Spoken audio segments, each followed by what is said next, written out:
Tang Xiu dengan tenang mengamati Zhu Xinghe.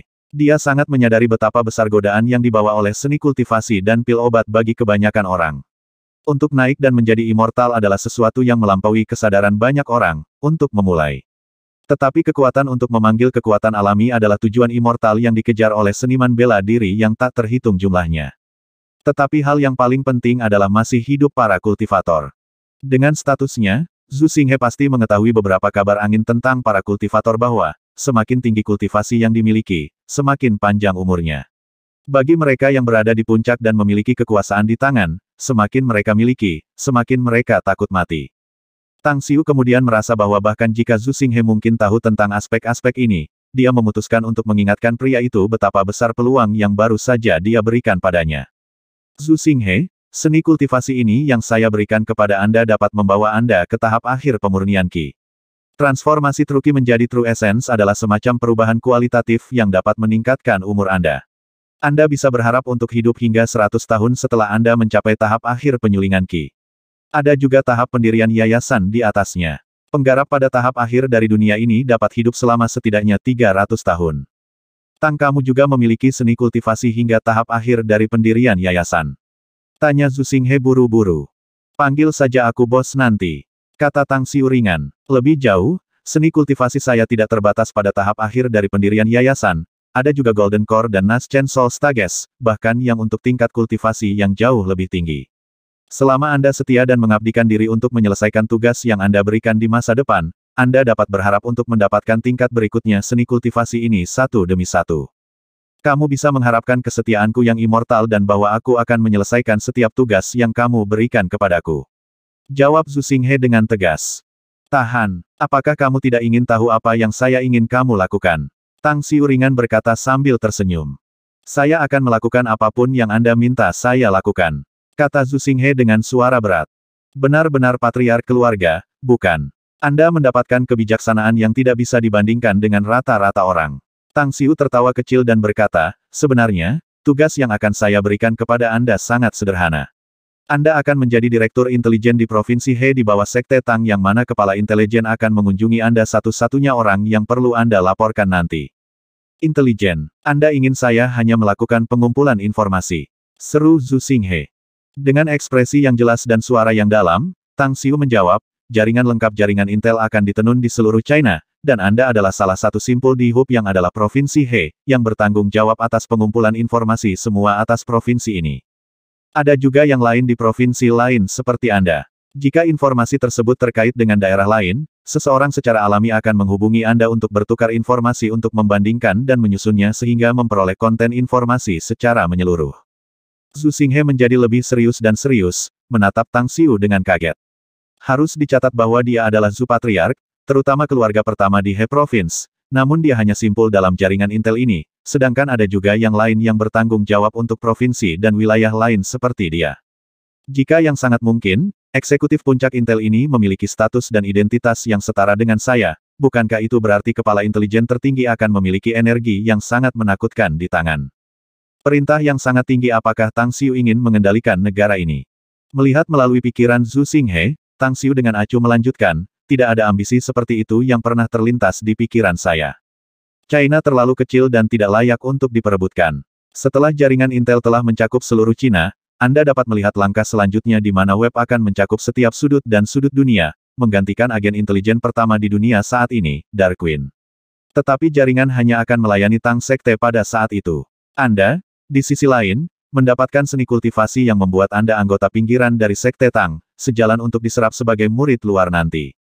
Seorang murid luar, jika ada murid luar, maka mereka juga harus memiliki murid dalam. Yang berarti ada banyak di antara mereka yang memiliki hak dan hak yang jauh lebih besar Sekte Tang ini, seberapa besar kekuatannya, tepatnya. Badai ganas mengamuk di benak Zhu Xinghe. Tang Xiu tidak lagi peduli dengan pikirannya yang lain dan dengan ringan berkata, saya sudah memberitahu Anda apa yang harus dikatakan, jadi seseorang secara alami akan menghubungi Anda nanti. Nantinya, itu akan menjadi upaya Anda sendiri yang menentukan seberapa jauh Anda akan mencapai di masa depan. Setelah mengatakan itu, Tang Xiu berbalik dan pergi. Zhu Xinghe buru-buru memanggil, Tang Bos, satu pertanyaan terakhir. Berapa banyak kontribusi yang harus saya buat agar memenuhi syarat untuk diterima sebagai murid luar dari Sekte Tang? Setiap 3 tahun beberapa anggota dari pengadilan dalam akan keluar untuk mengevaluasi pencapaian masing-masing kepala provinsi. Kesempatan untuk menjadi murid luar akan diberikan ke 3 besar. Itu benar, aku lupa memberitahumu hal lain. Anda mungkin telah memperoleh seni kultivasi, tetapi saya melarang Anda untuk menyebarkannya kepada orang lain termasuk orang yang sangat dekat dengan Anda. Jika Anda ingin meneruskannya kepada orang lain, itu akan tergantung pada kontribusi Anda di masa depan. Semakin besar pahala Anda, semakin besar peluang yang Anda dapatkan apakah Anda bisa mengajarkannya kepada orang lain atau lebih banyak orang. Saya mengerti. Zhu Xinghe menangkupkan tinjunya dan menjawab dengan hormat. Merit. Dia tahu bahwa itu adalah dasar jika dia ingin memanjat dan menjadi lebih kuat dan hidup lebih lama. Dia tiba-tiba menemukan bahwa rohnya yang sudah redup sekali lagi dinyalakan setelah menghadapi sekte Tang yang begitu besar dan misterius antusiasme yang telah menghilang sejak 2 dekade lalu. Beberapa waktu berlalu, Tang Xiu sangat terburu-buru berlari keluar sehingga dia tidak punya waktu untuk menghadiri pernikahan Jimu. Dia menghabiskan 2 bulan menggali beberapa pejabat yang kompeten, pengusaha, dan orang-orang terkemuka dan menarik mereka di bawah bendera Tang Sek sebagai anggota jaringan Intel Sekte. Hanya di 3 kota tingkat pertama yaitu Beijing, Shanghai, dan Shenzhen, Tang Xiu menjemput 2 orang sebagai direktur, menempatkan mereka untuk mengelola 2 jalur kerja intelijen pada saat yang sama. Ditambah dengan 2 wakil direktur, ada total 4 jalur pekerjaan di setiap kota, menghasilkan ekspansi gila untuk operasi Intel yang dilakukan oleh Jin Si. Akhirnya, bentuk embrio dari jaringan Intel besar telah dibentuk. Setelah itu, Tang Xiu tinggal di Shanghai selama lebih dari 10 hari. Kemudian, dia bergegas ke Pulau Sembilan Naga untuk melakukan kultivasi terpencil karena dia mengalami hambatan dalam kultivasinya selama beberapa waktu.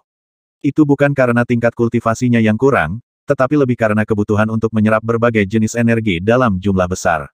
Dengan demikian, akan sangat sulit untuk menembus kemacetan di luar Pulau Sembilan Naga. 7 hari di Pulau Sembilan Naga berlalu dengan Tang Xiu sepenuhnya membenamkan dirinya dalam kultivasi dan dengan susah payah mengatur susunan khusus untuk menghubungkan semua inti 9 mata air spiritual. Ki Ungu dari Timur. Dia menggunakannya untuk melunakkan fisiknya dan mengintegrasikannya dengan kekuatan primal chaos dalam sistemnya, menghasilkan peningkatan yang terakhir. Bahkan volume planet pertama sekarang telah menjadi 5 meter dengan diameter. Hampir selesai. Saat duduk bersila di halaman, Tang Xiu memandang ke awan hitam tebal di langit tempat percikan petir terus berkobar dan menurun. Keteguhan teguh terlihat jelas di matanya.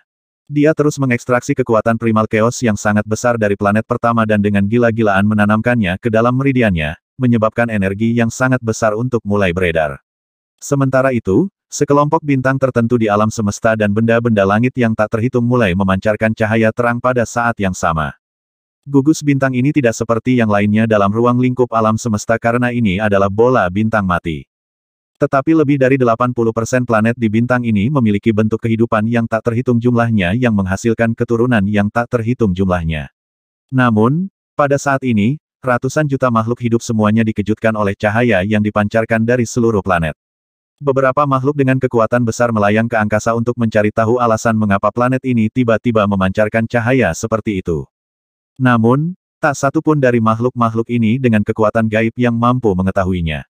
Mereka terus memperluas jangkauan indera spiritual mereka selama 10 juta tahun cahaya tetapi masih belum bisa melihat akhirnya. Bam! Tang Xiu tidak menyadari sudah berapa lama, tapi tubuhnya tiba-tiba bergetar dan raungan besar yang terasa seperti badai petir membuatnya hampir pingsan. Namun, sensasi menghilang dalam sekejap mata dan digantikan oleh sensasi yang sangat khusus. Ketika dia membuka matanya, dia menemukan matanya, yang bisa melihat pemandangan 5 lebih kilometer jauhnya, sekarang bisa melihat apapun sejauh 20 kilometer, sedangkan indera spiritualnya yang dulu mampu mencakup ruang lingkup 400 plus meter sekarang bisa menutupi radius 2 kilometer sepenuhnya. Kekuatan Divine Star Quake. Di tengah kegelapan, kemampuan Divine yang misterius dan mendalam dengan energi bintang sari tiba-tiba muncul dan memenuhi lautan pikiran Tang Xiu. Meskipun menjadi supreme di masa lalu, tubuhnya tidak bisa membantu tetapi terguncang untuk beberapa waktu oleh kemampuan Divine ini. Gempa dan getaran, itu ada di mana-mana dan sangat kuat. Besarnya dan ruang lingkup gaya seismik ini bisa menyebar dan digunakan untuk pertahanan atau serangan. Lapisan-lapisan kekuatan seismik yang terakumulasi dapat meningkatkan pertahanan dan kekuatan serangannya berkali-kali jika dia melepaskan kekuatannya sepenuhnya. Jagoan, sosok Tang Xiu melesat ke langit dan langsung muncul ratusan meter di udara. Saat dia berdiri di udara, matanya jatuh ke atas batu singa ratusan meter di bawah. Dia dengan lembut menjentikkan jarinya dan kekuatan bergetar langsung ditembakkan ke depan. Transmisinya tampak sangat lambat, tetapi sangat cepat. Hanya dalam waktu kurang dari 1/1000 detik, ia telah menembus singa batu. Boom! Kepala garis batu itu meledak dan kerikil berserakan puluhan meter ke sekitarnya. Jika aku melepaskan kekuatan dari kemampuan Divine Quick ini sepenuhnya, bahkan sebuah batu seberat puluhan ribu pound di atas beberapa kilometer kemungkinan akan hancur berkeping-keping. Juga, jika gaya getaran ini diterapkan pada senjata, kekuatannya dapat dikalikan beberapa kali. Tang Xiu tersenyum dan menyaksikan puluhan sosok berkedip secepat kilat di dekat singa batu yang hancur. Ketika mereka melihat ke atas dan melihat Tang Xiu di langit, mereka memberi hormat secara serempak dan kemudian membersihkan puing-puing dengan sangat cepat. Tiba-tiba, sosok lain muncul di udara di samping Tang Xiu. Itu adalah Guyan Er, yang tersenyum padanya dan bertanya, apakah kultivasi Anda meningkat dan mencapai tahap kedua dari seni kultivasi Anda, Stars Heavenly Essence? Iya, aku baru saja menerobos ke tahap kedua, Stars Heavenly Essence. Tang Xiu mengangguk dan perlahan berkata, hanya saja aku tidak berharap kekuatanku meningkat pesat setelah terobosan. Saya yakin bahwa saya dapat membunuh mereka yang berada pada tahap akhir formasi roh sekarang. Mata Guyan Er menyala dan segera menjawab sambil tersenyum, mengingat kecepatan-kecepatan kultivasi Anda, sangat mungkin Anda tidak akan lama untuk menyelesaikan 9 tahap kecil dari Stars Heavenly Essence dan mencapai tingkat yang lebih tinggi, Guru. Bukankah Anda akan setara dengan orang-orang di Crossing Tribulation Stage pada waktu itu? Iya, jika dugaanku benar, aku seharusnya bisa bersaing dengan para ahli di Crossing Tribulation Stage, memang. Tang Xiu mengangguk. Juga, menyelesaikan 9 tahap kecil dari Stars Heavenly Essence Stage tidak akan terbatas pada aspek ini juga. Ngomong-ngomong, bagaimana lukamu sekarang? Jauh lebih baik. Guyan Er tersenyum menjawab, aku akan pulih sepenuhnya dalam 2 tahun. Saya mengerti. Tang Xiu mengangguk dan berkata, kemudian lagi, masih perlu untuk menemukan Anda harta surgawi dan duniawi yang dibutuhkan, lebih disukai yang memiliki efek pada cedera Anda. Juga, Sueyu telah mengikuti Anda untuk berlatih, bagaimana situasinya sekarang? Dia baik-baik saja. Gu Yaner mengangguk. Dia sekarang mencapai tahap akhir formasi roh dan kultivasinya sangat solid. Tetapi saya tidak tahu tentang keadaan pikirannya. Dia meningkat jauh lebih cepat pada aspek ini daripada kultivasinya. Saya pikir dia bisa langsung melewati tahap formasi roh langsung ke tahap integrasi tubuh selama dia bisa menyerap banyak energi. Itu bagus untuk didengar, jawab Tang Xiu. Kalau begitu biarkan dia terus tinggal bersamamu untuk berlatih. Dia akan menjadi sangat membantu setelah dia menerobos ke Great Ascension Stage dan saya menyelesaikan 9 tahap kecil Stars Heavenly Essence nanti. Bagaimanapun, bagaimana dengan Chen Zizong? Kali ini, Gu Yaner memaksa tersenyum dan berkata, situasinya agak aneh. Meskipun dia mendapatkan kembali ingatannya, kultivasinya tidak mengikuti. Dia telah berkultivasi dengan susah payah, tetapi hasilnya bertentangan dengan harapan sebagai gantinya. Kultivasinya terus menurun daripada maju. Bahkan sekarang, dia berada pada tahap awal dari pendirian yayasan. Apa? Tang Xiu terkejut. Saya tidak tahu persis apa penyebab atau alasannya. Penatua Ji dan saya telah memeriksa fisiknya beberapa kali. Tapi kami tidak menemukan kelainan apapun. Namun, kultivasinya terus mundur daripada bergerak maju, lanjut Gu Yaner. Yah, dia mungkin tidak bisa menyimpannya, termasuk level foundation-foundationnya saat ini, seandainya bukan karena usahanya yang sulit. Di mana dia sekarang? Tanya Tang Xiu. Dia menerima berita dari luar bahwa putranya dipukuli di Shanghai dan terluka parah, jadi dia bergegas kembali ke China, kata Gu Yaner. Dia seharusnya berada di Star City sekarang. Tang Xiu merajut alisnya. Apa yang sebenarnya terjadi? Saya juga tidak terlalu yakin tentang penyebab spesifiknya, jawab Gu Yaner. Saya hanya tahu bahwa lawannya semacam mengadu domba putranya karena beberapa pembelian atau sesuatu. Terjadi konflik antara mereka dan putranya yang kemudian terluka. Saya mendengar bahwa dia belum bangun dari koma sampai sekarang. Tapi junior sister saat ini merawat putranya, jadi seharusnya tidak ada masalah besar dengannya. Dai Xinyu, tanya Tang Xiu dengan heran. Yup, ini Xinyu. Gu Yaner terkekeh dan berkata, keterampilan medisnya telah meningkat pesat selama beberapa tahun terakhir.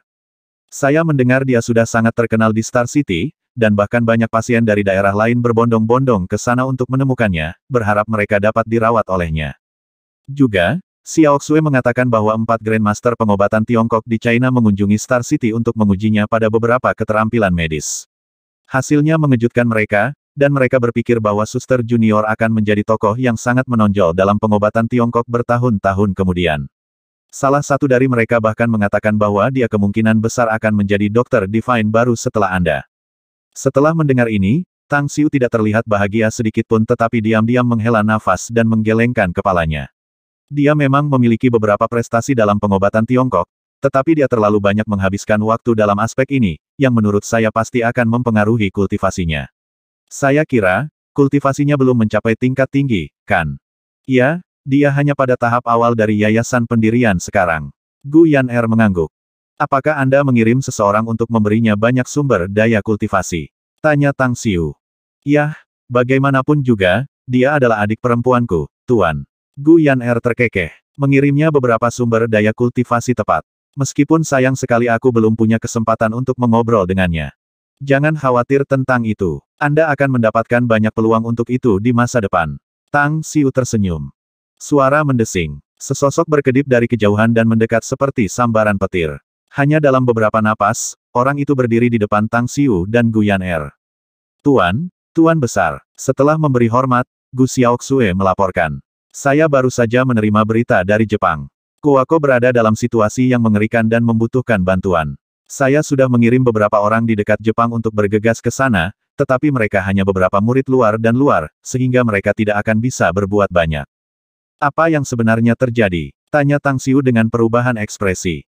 Kuwako telah berhasil mengambil alih kepala rumah Yamamoto sekitar sebulan yang lalu, jelas Gu Xiaoxue. Tapi ketika dia bersiap untuk menghilangkan sosok terakhir yang telah menghalanginya di North Star One Blade School, puluhan ahli ninjutsu tiba-tiba muncul di sekitar orang itu, dua di antaranya lebih kuat dari Kuwako. Di mana Tang Guang sekarang? Tanya Tang Xiu dengan suara berat. Dia sudah berada di Jepang, tetapi dia juga terluka setelah bergabung dengan Kuwako untuk melawan musuh-musuhnya yang kuat, kata Gu Xiaoxue. Saat jari Tang Xiu membentuk segel, Ji Qimei langsung muncul di depannya hanya dalam beberapa napas. Tuhan, Ji Qimei menyapa dengan hormat. Yan'er masih terluka, jadi Anda akan mengirim kami ke Jepang. Perintah Tang Xiu. Ekspresi Ji Chaim sedikit berubah dan memberikan anggukan singkat sebagai tanggapan. Segera setelah itu, 4 sosok dengan cepat muncul di depan Tang Xiu. Mereka adalah Mo Wu, Suesa, Hei Xiong, dan orang terakhir yang berhasil menembus Golden Core Stage, Hei Wuya. Ayo pergi. Perintah Tang Xiu acuh tak acuh. Ji Qimei mengangguk dan segera melepaskan beberapa helai energi untuk membungkus Tang Xiu dan yang lainnya. Sebelum dia pergi, jarinya menunjuk ke kejauhan dan kemudian melesat pergi ke Jepang seperti meteor. 2 menit kemudian, Ji Qimei membawa Tang Xiu dan sisanya ke langit di atas Jepang. Setelah dia melepaskan rasa spiritualnya untuk menutupi seluruh negeri, dia dengan cepat menemukan Kuwako dan Tang Guang di sebuah puri. Siapa ini? Seorang tokoh dengan cepat bergegas keluar dari alun-alun di dalam manor cepat. Lebih dari 10 dari mereka adalah murid luar Tang Sekte. Tapi mereka langsung mengenakan wajah hormat setelah melihat orang-orang yang baru saja datang dengan jelas. Tang Xiu melirik ke arah di mana Ji Qimei baru saja pergi dan diam-diam bersuara ringan dalam hati. The Heavenly Dao dari pesawat ini begitu kuat sehingga Ji Qimei hanya mampu mengerahkan kurang dari 1% dari kekuatannya, mengambil 2 menit untuk membawanya dan yang lainnya di sini. Grandmaster, Bos, Tang Guang dan Kuwako Yamamoto, dihiasi dengan hiasan di beberapa bagian tubuh mereka, dengan cepat muncul di depan Tang Xiu. Mereka tampak lega setelah melihat kelompok Tang Xiu dan Mo Wu. Tang Xiu mengangguk padanya sebagai jawaban dan berkata, mari kita mengobrol nanti. Memimpin. Silakan ikuti saya, Bos, kata Kuwako dengan hormat. Di sebuah bangunan berlantai 2, Kuwako menunggu sampai Tang Xiu duduk. Kemudian, dia secara pribadi membuat teh dan menyajikannya untuk Tang Xiu dan berbicara setelahnya, saya tidak menyangka Anda akan datang secepat ini, Sekte Master. Kami pikir kami harus menunggu beberapa hari lagi. Ceritakan tentang situasinya di sini, kata Tang Xiu. Aku sudah berhasil menjadi House Yamamoto Expatriarch dan juga wakil kepala sekolah North Star One Blade. Sekitar 2 hari yang lalu, saya dapat mengambil alih kursi North Star One Blade Schoolmaster, tetapi Grand Elder North Star, Osashi Kitagishi, tiba-tiba menyerang saya dengan 10 orang yang sebanding dengan para ahli Golden Core Stage. 2 di antaranya adalah lelaki tua yang sangat kuat. Beruntung Penatua Tang Guang juga ada di sana, kalau tidak saya akan mati di tangan mereka. Tang Xiu menoleh ke Tang Guang dan bertanya, seberapa kuat mereka? Tang Guang mengingat adegan itu untuk sementara waktu dan kemudian perlahan menceritakan.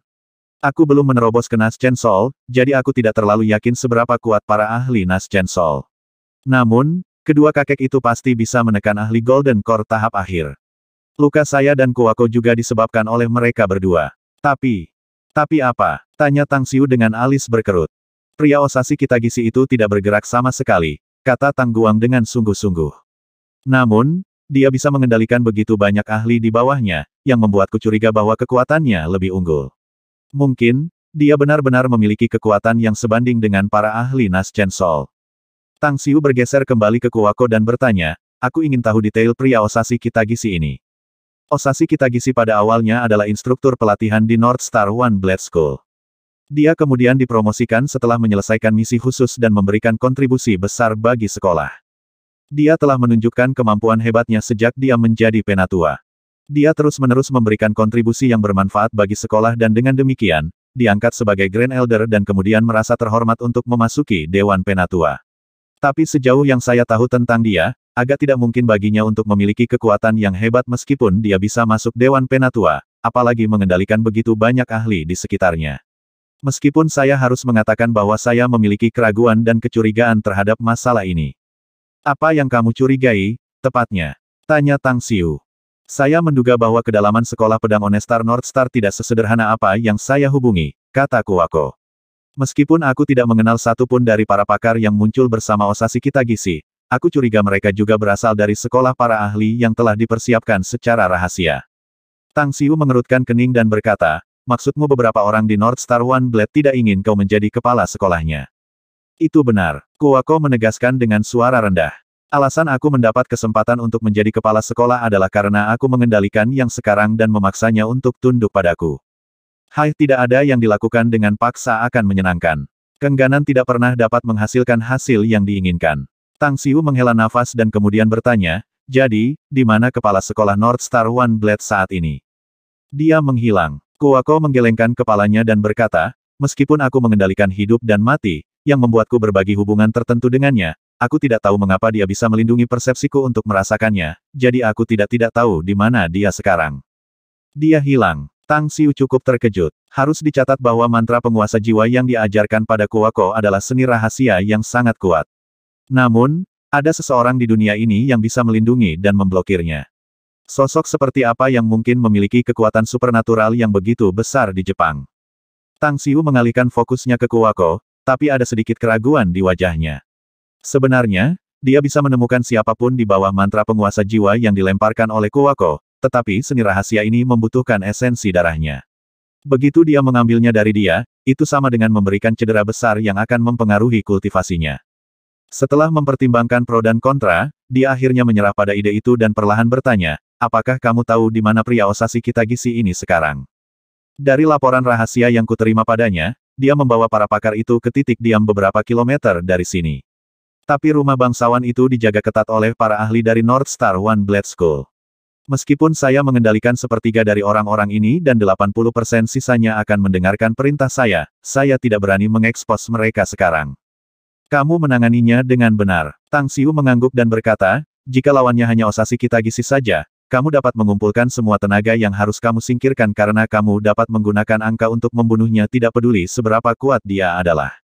Tetapi dia memiliki banyak ahli di bawahnya, dan menggunakan tenaga kerja dengan terlalu banyak perbedaan kekuatan akan merusak upaya Anda dalam jangka panjang, sementara itu mungkin juga tidak terlalu berdampak. Tang Xiu kemudian bangkit dan menyeringai berkata, yah, saya baru saja membuat sedikit terobosan, jadi saya mencari mitra sparring. Saya tidak berharap beberapa ahli tiba-tiba muncul. Kuwako, bawa kami untuk bertemu pria ini. Aku ingin melihat seberapa kuat pria Osashi ini dan anak buahnya. Dimengerti. Kuwako sudah lama tahu bahwa Tang Xiu kuat. Sekarang dia baru saja melakukan terobosan, bukankah itu berarti dia jauh lebih kuat dari sebelumnya? Dengan dia secara pribadi beraksi, Osashi Kitagisi dan orang-orangnya tidak mungkin mampu bertarung melawan Sekte Master bahkan jika mereka kuat. Shaofang adalah klub hiburan terkenal di Shinjuku dan juga sebuah tempat pemborosan uang yang ingin sekali dikunjungi dan ditolak pada saat yang sama. Setiap tamu dengan setumpuk catatan dapat menemukan berbagai program hiburan yang mereka inginkan dari layanan satu atap yang disediakan di sini. Tempat biasanya dipenuhi tamu. Namun, pada saat ini, tidak ada laki-laki yang mencari bunga dan menikmati musim semi mereka di sini atau perempuan keluar untuk rekreasi. Bahkan seorang pelayan pun tidak terlihat. Sekarang, orang bisa melihat seorang pria jas hitam yang tampak muram dan dingin dengan parang berdiri di setiap sudut jalan, menghalangi seluruh Shaofang. Di bagian terdalam interior, di lantai 2 paviliun klasik yang penuh ornamen, Osashi Kitagisi memegang cangkir anggur perunggu di depan meja di sebelah jendela. Namun, bibirnya bahkan tidak menyentuh cangkir anggur tetapi melihat cincin zamrud di ibu jarinya. Duduk di seberangnya adalah seorang wanita yang tenang dan tampak santai yang sedang memandang langit di kejauhan ke arah villa tempat Kuwako Yamamoto dan orang-orangnya bersembunyi. Miyaji dalam suasana hati yang sangat buruk baru-baru ini. Wanita itu tiba-tiba menoleh dan tersenyum menatap Osashi Kitagisi. Osashi kembali ke akal sehatnya ketika dia mengerutkan kening dan berkata, Tuan Istana telah berpesta setiap malam, minum-minum, dan sebagainya. Tidak bisakah kecantikan cantik yang saya kirimkan kepadanya membuatnya bahagia? Bagaimana kamu membandingkan beles yang kamu kirim dengan gadis Yamamoto itu? Wanita itu tertawa. Ini berbeda. Aku tahu itu. Osashi menggelengkan kepalanya dan memaksakan senyum. Kamu bisa mengatakan bahwa yang pertama adalah jenis bunga yang disirami oleh banyak orang, sedangkan Kuwako Yamamoto adalah seorang wanita yang pernah dianggap sebagai wanita paling cantik di Jepang. Tidak perlu menebak yang mana yang jauh lebih baik. Sangat disayangkan bahwa saya mengirim orang-orang saya untuk menemukan semua wanita berusia 16 hingga 26 di Kyoto, tetapi saya belum menemukan sedikit pun yang sebanding dengan dia. Apakah kamu benar-benar berpikir Miyaji kesal karena kamu tidak membawanya kepadanya? Wanita itu menjawab dengan penuh arti. Bukan, Osashi mulai dengan kosong dan bingung. Seorang pengejek memakai wajah perempuan itu saat dia melanjutkan dengan moderat. Kuwako Yamamoto awalnya adalah wanita generasi baru dari House Yamamoto, untuk memulai. Bahkan jika dia berada di North Star One Blade, dia hanya satu dari banyak objek yang dikultivasikan di sana. Dia mungkin memiliki potensi yang baik, tetapi dia seharusnya memiliki jalan panjang untuk menduduki kursi kepala sekolah. Namun, apa yang terjadi padanya selama 1 atau 2 tahun ini jauh lebih menarik. Aku memperhatikan situasi ini. Osashi mengangguk dan berkata, aku tidak tahu apa artinya dia menggunakan, tapi dia terus membeli hati orang, membuat banyak ahli setia kepadanya. Kemampuan ini hanya menakutkan. North Star One Blade hanyalah kekuatan yang diciptakan oleh Master Palace di masa lalu yang terutama digunakan untuk menangani beberapa hal yang tidak boleh diekspos. Kuwako, di sisi lain, secara tak terduga dapat naik ke tingkat ini tanpa melalui program pemurnian hati itu menyimpang di luar kebiasaan yang ditetapkan oleh Master Palace. Tiba-tiba, dia tampak kaget dan bergumam, jangan bilang istana tuan ingin menggali rahasianya. Kamu tidak sebodoh itu. Wanita itu mencibir. Kamu juga tahu beberapa hal tentang dia sejak kecil sampai dia dewasa. Prestasi dan statusnya sebelumnya tidak cukup baginya untuk memenuhi syarat untuk mendapatkan keterampilan magis Joyoslov. Tidak mungkin untuk menumbuhkan ke levelnya saat ini sama sekali. Selanjutnya, ada satu hal lagi. Dia masih perawan. Bahkan jika dia mendapatkan seni Divine Joyoslov dari saluran lain, tidak mungkin baginya untuk mengolahnya. Berarti ada sesuatu yang salah di sini, masalah yang menjadi rahasianya dan juga kemungkinan ada praktisi lain di belakangnya. Ekspresi Osashi Kitagisi berubah lebih serius. Kemudian, dia berkata dengan suara yang dalam, kamu benar. Saya memiliki kecurigaan seperti itu sebelumnya, tetapi saya tidak yakin dan tidak yakin tentang hal itu. Sekarang setelah Anda memberitahu saya bagian Anda, yang kebetulan mirip dengan milik saya, sangat mungkin itu benar-benar terjadi. Namun, ada banyak mekanisme di rumah itu, sementara ada juga sekelompok ahli misterius di sekitar Kuwako Yamamoto. Tidak ada yang bisa kita lakukan untuk saat ini. Jika kita tidak bisa melakukannya, maka tunggu saja, kata wanita itu dengan ringan. Selain itu, kediaman itu seharusnya hanya memiliki sedikit cadangan makanan, sementara jumlahnya sangat banyak. Mereka tidak bisa bertahan lama. Ketika mereka lapar, ini saatnya kita menyerbu masuk untuk membersihkannya. Osashi mengangguk dan berkata, akan lebih mudah untuk berurusan dengan mereka jika mereka dipaksa keluar karena kekurangan makanan. Bagaimanapun, Yuji, apakah kamu membawa 4 Vajra Guardian bersamamu? Wanita bernama Yuji itu mengangguk dan tersenyum, itu tentu saja. 4 Vajra Guardian adalah favorit spesialku di tahun-tahun ini, untuk memulainya. Wajar saja kalau aku membawa mereka. Dengan kekuatan Vajra Fish Array, aku tidak peduli seberapa kuat Kuwako telah menjadi, dia hanya akan menemui jalan buntu begitu dia terjebak di dalam. Ekspresi iri muncul di wajah Osashi. Kemudian, dia perlahan berkata, Tuan Istana benar-benar menyukaimu. Untuk berpikir bahwa dia bahkan mengajarimu salah satu dari 10 arai besar. Yuji, jika kamu bisa menjadi favoritnya dan merebut posisi sebagai kepala nyonya, jangan lupa untuk mendukungku nanti, oke? Kau bercanda denganku, Penatua Osashi. Yuji tertawa dan menyeringai. Selain itu, Miyaji sudah memiliki banyak sekali keindahan, banyak di antaranya jauh lebih cantik daripada aku. Bagaimana saya bisa memiliki kualifikasi untuk menjadi kepala nyonya? Osashi Kitagisi memicingkan matanya dan dengan tersenyum menjawab, "Yah, penampilan dan bakat hanya sekunder, yang penting adalah kebijaksanaan. Selain itu, hanya segelintir yang cerdas dan bijak seperti Anda di seluruh Pleasure Palace, bukan? Yang ingin saya katakan adalah, Anda hanya memiliki beberapa pesaing. Jadi, jika Anda bisa mendapatkan lebih banyak dukungan, maka di masa depan." Kata-katanya berhenti tiba-tiba saat aroma harum masuk, diikuti oleh sosok anggun yang muncul di pintu. Ada apa? Yuji mengerutkan alisnya dan tampak tidak senang. Dia menyadari bahwa Osashi akan berbicara sesuatu yang ingin dia dengar tetapi akhirnya terganggu. Seseorang masuk, Yuji. Siapa ini? Kuwako Yamamoto. Apa? Yuji tiba-tiba bangkit dengan ekspresi yang tidak pasti. Dia tidak menyangka Kuwako akan meninggalkan istana itu dan secara proaktif bergegas ke sini menuju kematiannya. Namun, pada saat yang sama, dia juga menyadari satu hal. Seseorang seharusnya memberitahu dia ketika Kuwako meninggalkan istana, jadi bagaimana dia bisa muncul di sini tanpa menerima laporan tentang hal itu? Apakah ada pengkhianat di dalam? Sebuah cahaya dingin menyala di mata Yuji. Dia menoleh ke Osashi Kitagisi dan berkata, "Aku punya firasat buruk. Kemungkinan kekuatan di belakang Kuwako baru saja muncul. Selanjutnya, dia wanita yang cerdas. Dia tidak akan pernah mengambil inisiatif untuk meninggalkan rumah jika tidak ada yang membuatnya merasa percaya diri." Osashi bangkit dan berkata, "Kamu benar. Tetapi dia belum mengetahui bahwa kamu ada di sini juga. Dia juga tidak tahu tentang sekelompok ahli yang Anda bawa ke sini. Jika dia mendapat bantuan dari pasukan asing, lalu mengapa saya tidak bisa? Hari ini, kita akan sepenuhnya melenyapkan para pengikutnya dan juga bantuan asingnya. Lalu kita akan menangkapnya untuk Palace Master dan mendapatkan hadiahnya. Aku perlu tahu apa yang tidak kamu katakan tadi," kata Yuji dengan suara berat. "Aku ingin membantumu," kata Osashi. Yuji tampak senang dan mengangguk. "Jika demikian, mari kita lihat apakah Kuwako ini benar-benar sekuat yang dikabarkan." Di gerbang Shaofang, di halaman besar, Kuwako Yamamoto, Tang Guang, Hei Xiong, dan Suesa berada dalam hiruk-pikuk pembunuhan dan membantai orang-orang Osashi, menyebabkan seluruh halaman dicat darah hanya dalam 1 menit. Namun, 10 pria dan wanita memegang senjata masing-masing dan berdiri di bagian terdalam sambil dengan tenang menonton adegan pembantaian, seolah-olah mereka yang dibantai bukan salah satu dari mereka. WHOOSH. WHOOSH. WHOOSH.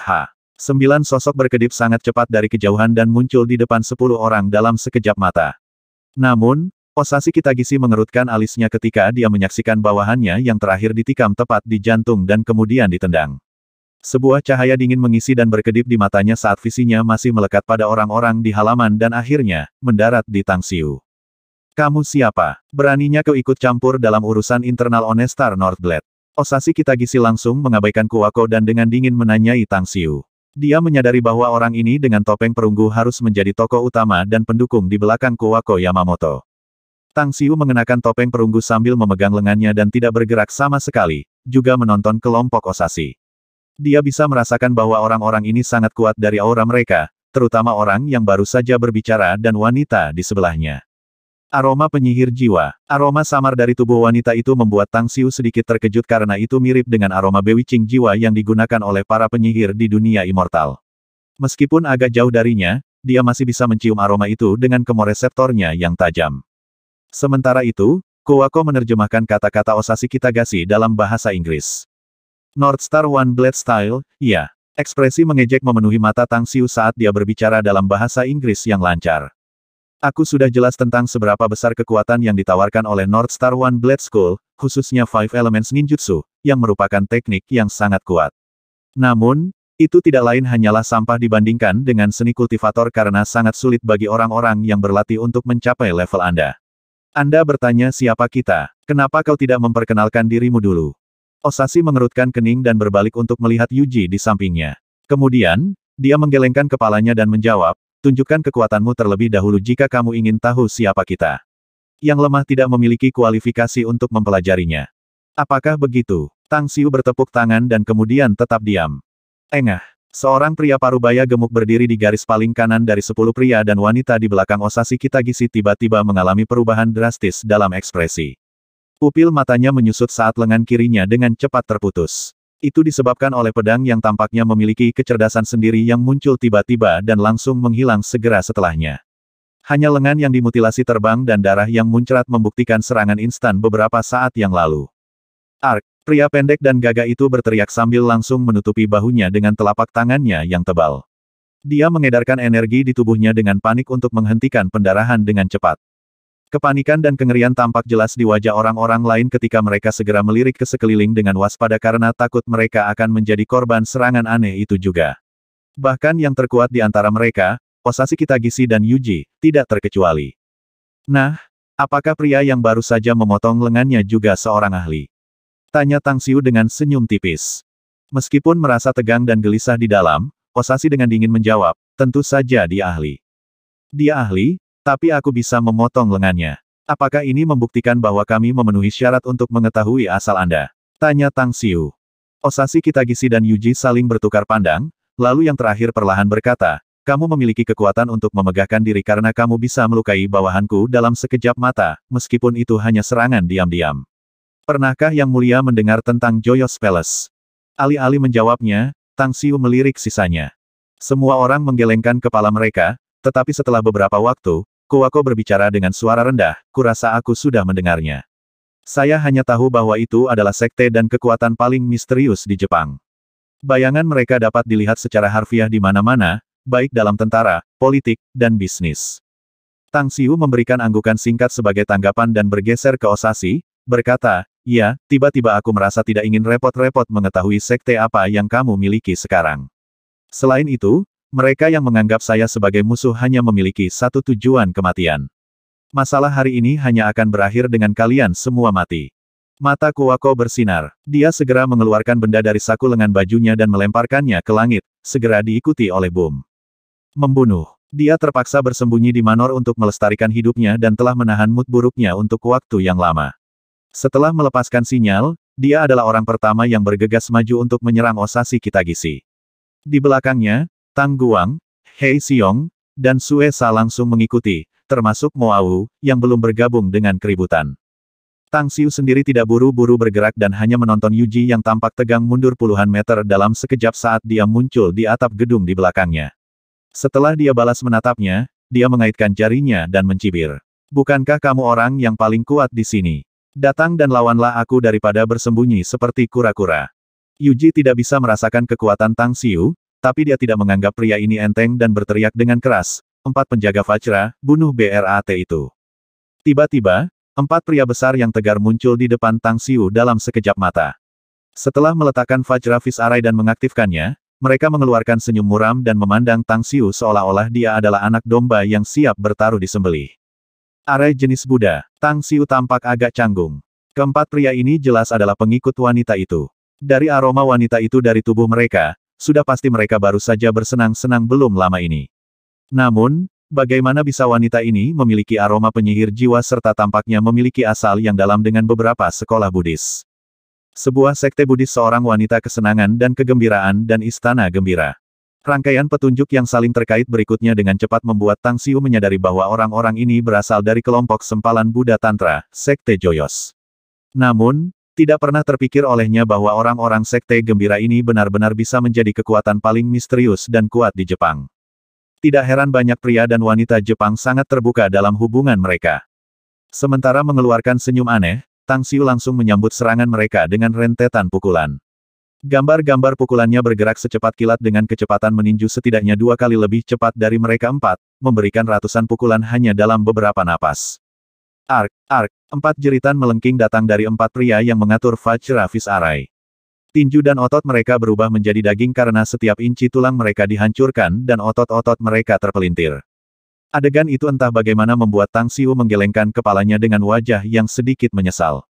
Dia langsung melepaskan pedang Divine dan memotong leher 4. Kolom darah meledak ke atas saat kepala besar mereka dibuang, menciptakan kabut darah. Yuji, yang berdiri di atas atap, hampir saja matanya melompat keluar.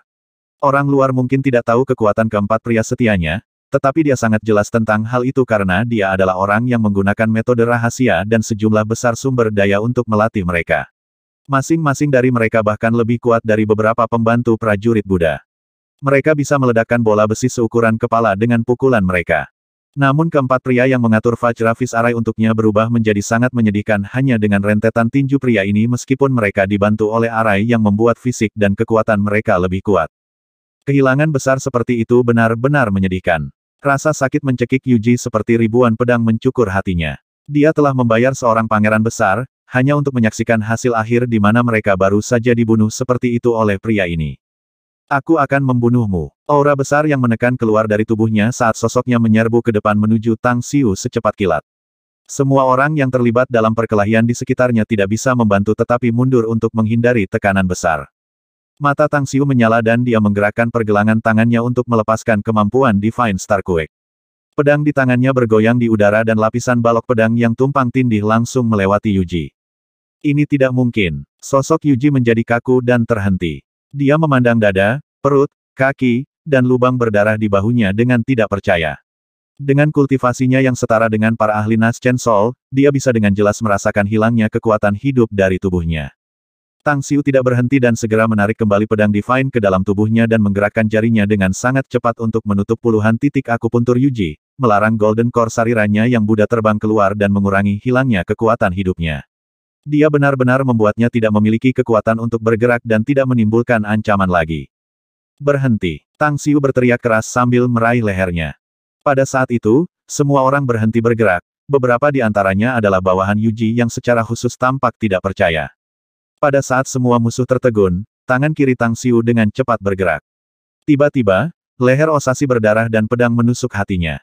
Tangan muncul dalam sekejap dan memanipulasi pedangnya yang immortal untuk membunuh seorang ahli di sebelah Osashi Kitagisi. Mo Au dan yang lainnya juga bergerak untuk menyerang dengan berani pada saat ini. Dengan cara yang hampir seperti serangan diam-diam, mereka membunuh atau melukai musuh-musuh di dekatnya.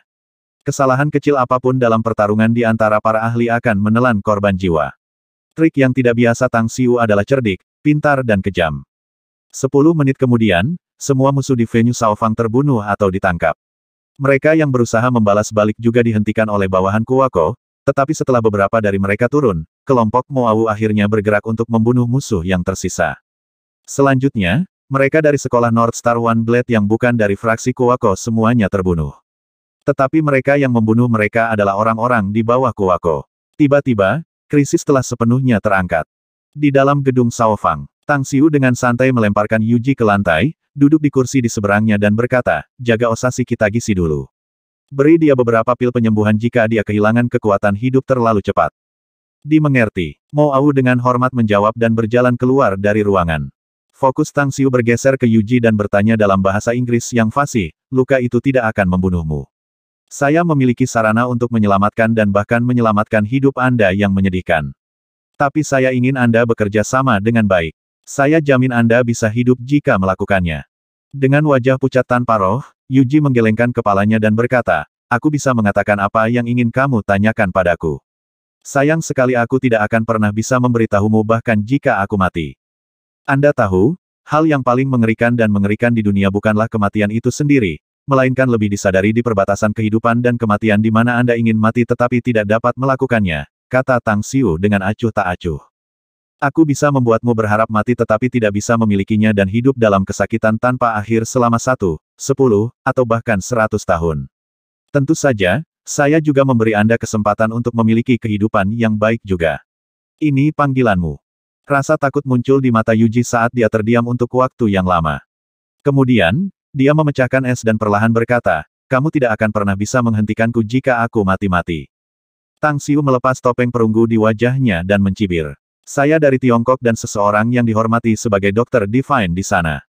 Selanjutnya, saya juga seorang kultivator. Saya memiliki banyak cara untuk menjaga hidup Anda sambil terus disiksa. Itu sesuatu yang mudah bagi saya. Yuji sendiri sudah memiliki firasat samar bahwa Tang Xiu adalah seorang kultivator dari Tiongkok. Sekarang setelah dia memastikannya sendiri, itu membuat hatinya benar-benar jatuh ke parit.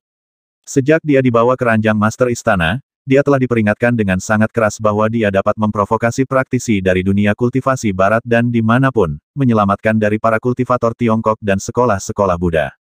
Kekuatan supernatural Joyos telah membantunya untuk terus meningkat dalam 80 tahun terakhir.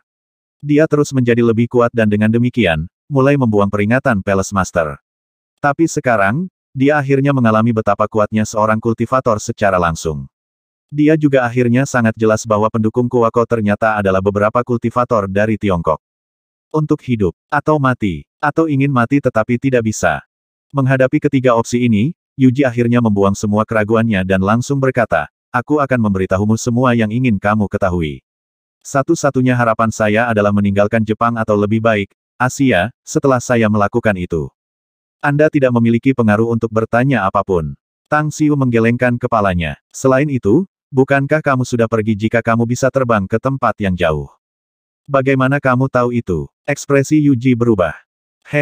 Pasti ada seseorang di istana gembira yang kamu takuti. Tang Xiu mencibir. Aku yakin dia bisa menemukanmu dengan mudah.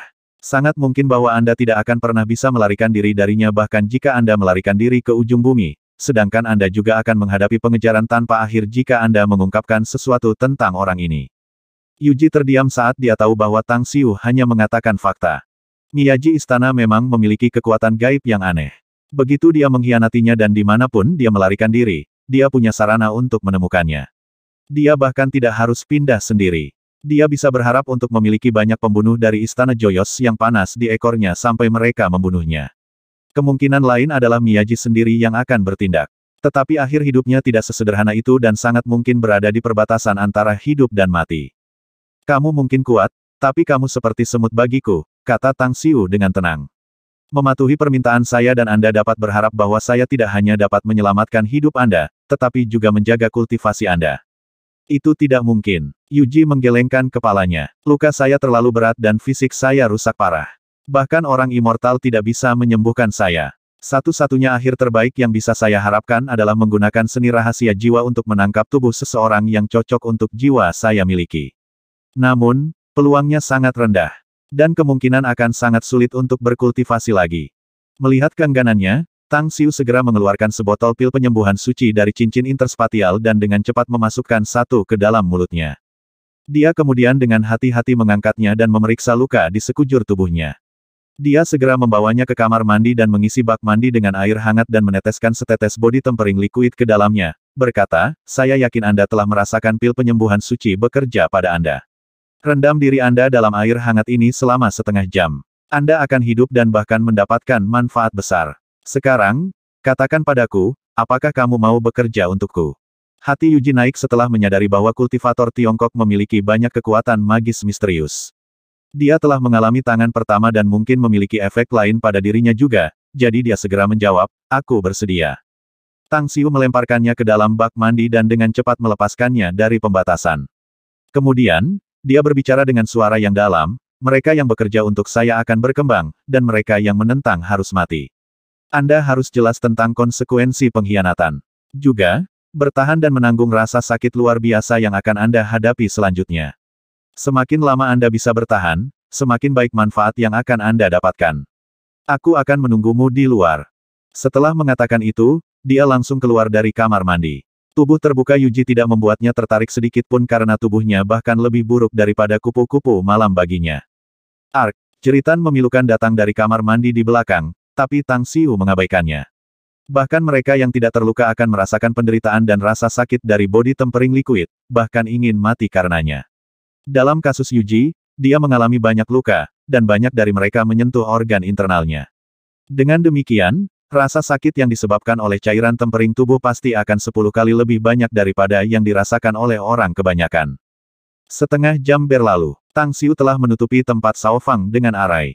Arai itu sendiri tidak memiliki kekuatan ofensif yang besar, tapi itu sangat kuat di pertahanan.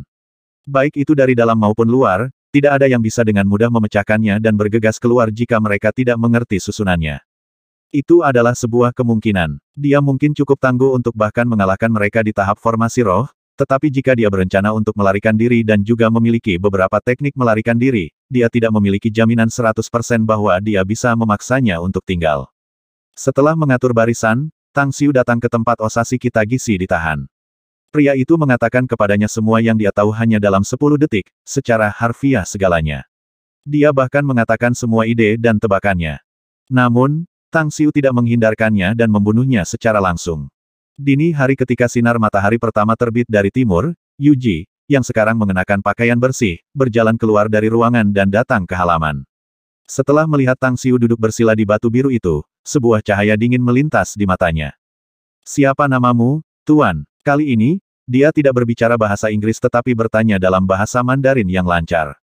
Tang Xiu meliriknya dan dengan ringan menjawab, Tang Xiu. Kamu sangat kuat, Tuan Tang. Yuji tersenyum dan berkata, kamu adalah orang paling kuat yang pernah kulihat selain dari Palace Master. Juga, saya merasa jauh lebih baik sekarang. Sebenarnya saya tidak pernah lebih baik. Itu sebabnya saya merasa ingin meminta Tang untuk mencerahkan saya di sebuah tiang.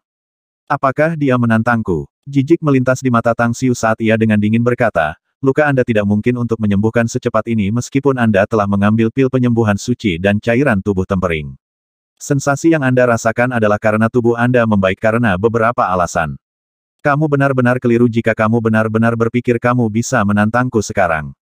Ekspresi Yuji berubah, tapi kemudian langsung dikembalikan ke yang tersenyum ketika dia terkekeh. Pak Tang, orang Jepang selalu menghargai orang kuat. Saya pikir itulah alasan Kuwako menurunkan dirinya untuk melayani Anda, untuk memulai. Anda ingin saya menjadi bawahan Anda, jadi Anda harus membuat saya tunduk sepenuhnya. Biarkan aku melakukannya, Sekte Master. Mo Au menyela berkata dengan wajah hormat. Nah, dia memilih untuk menantangku, jadi aku akan memberinya itu. Tang Xiu menggelengkan kepalanya. Au, fisikmu dalam kondisi baik hari ini, jadi izinkan aku mengajarimu sesuatu. Anda juga bisa mengalahkan musuh dengan tubuh Anda yang tangguh meskipun kultivasi Anda sedikit lebih lemah. Karena itu, Tang Xiu langsung muncul di depan Yuji dan mengirim pukulannya tanpa gerakan mencolok. Tapi pukulannya sangat cepat dan mengenai perut wanita itu hampir dalam sekejap. Kemudian, dia melayang dan mengirim ratusan tendangan dalam sedetik, puluhan di antaranya mengenai tubuh Yuji. Adegan itu seperti badai angin, panik dan gila mengamuk. Yuji mungkin merasa bahwa dia dalam keadaan hebat dan menyadari bahwa kekuatan Tang Xiu sangat kuat, tetapi tidak pernah terpikir olehnya bahwa kesenjangan di antara mereka begitu besar.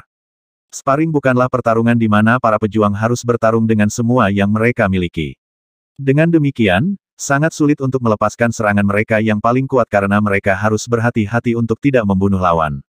Dia berpikir bahwa serangan Tang Xiu kemarin dengan pedang adalah serangannya yang paling kuat, jadi dia tidak akan bisa berbuat banyak tanpa itu meskipun dia sangat kuat. Namun, pukulan konstan yang diderita tubuhnya saat ini membuktikan bahwa dia sepenuhnya salah. Aku menyerah. Dalam waktu kurang dari setengah menit, Yuji, yang sudah berteriak berkali-kali karena rentetan pukulan, tidak bisa tidak berteriak keras-keras, memohon belas kasihan. Tang Xiu berhenti menyerang dan kembali ke batu biru dan duduk bersila. Dia kemudian menatap Yuji yang tertekan. Ada darah mengalir dari mulutnya sekarang. Lalu, dia berbicara, aku punya niat untuk merekrutmu, jadi aku tidak menghancurkanmu kemarin. Anda meminta masalah sekarang, jadi saya hanya membantu Anda. Yuji menyeka darah dari sudut mulutnya dan memandang Tang Xiu dengan mata yang sangat cerah. Dengan susah payah berjalan ke depan, dia datang ke depan Tang Xiu, berlutut dan berkata, terima kasih karena tidak membunuhku. Kamu memang sangat kuat, tapi jarak antara kamu dan Miyaji masih seperti abisal jurang, sementara Istana Gembira masih memiliki banyak ahli. Anda tidak akan bisa bertarung melawan mereka dengan kekuatan Anda. Kuwako Yamamoto tidak lain adalah orang yang tidak berarti. Dia bahkan tidak bisa masuk ke 30 orang teratas di Joyous Palace dengan kultivasinya. Karena itu, tolong bawa dia dan segera tinggalkan Jepang. Jangan khawatir, saya tidak akan mengungkapkan rahasiamu. Karena itu, kakinya menginjak tanah dan melesat ke kejauhan seperti baut. Kecepatannya sangat cepat dan hanya mengedipkan mata karena dia sudah muncul di sekitarnya di luar Shaofang. Tidak ada yang mengejar, ia merasa bersemangat, senyum indah muncul di wajah Yuji yang cantik. Namun, sedetik kemudian, senyumnya langsung membeku. Bang! Perisai energi transparan tiba-tiba muncul dan rasa sakit menghantam Yuji sementara tubuhnya dikirim terbang terbalik seketika. Untungnya, dia memiliki refleks yang baik dan sangat sensitif terhadap gerakan. Karena itu, dia tidak jatuh ke tanah.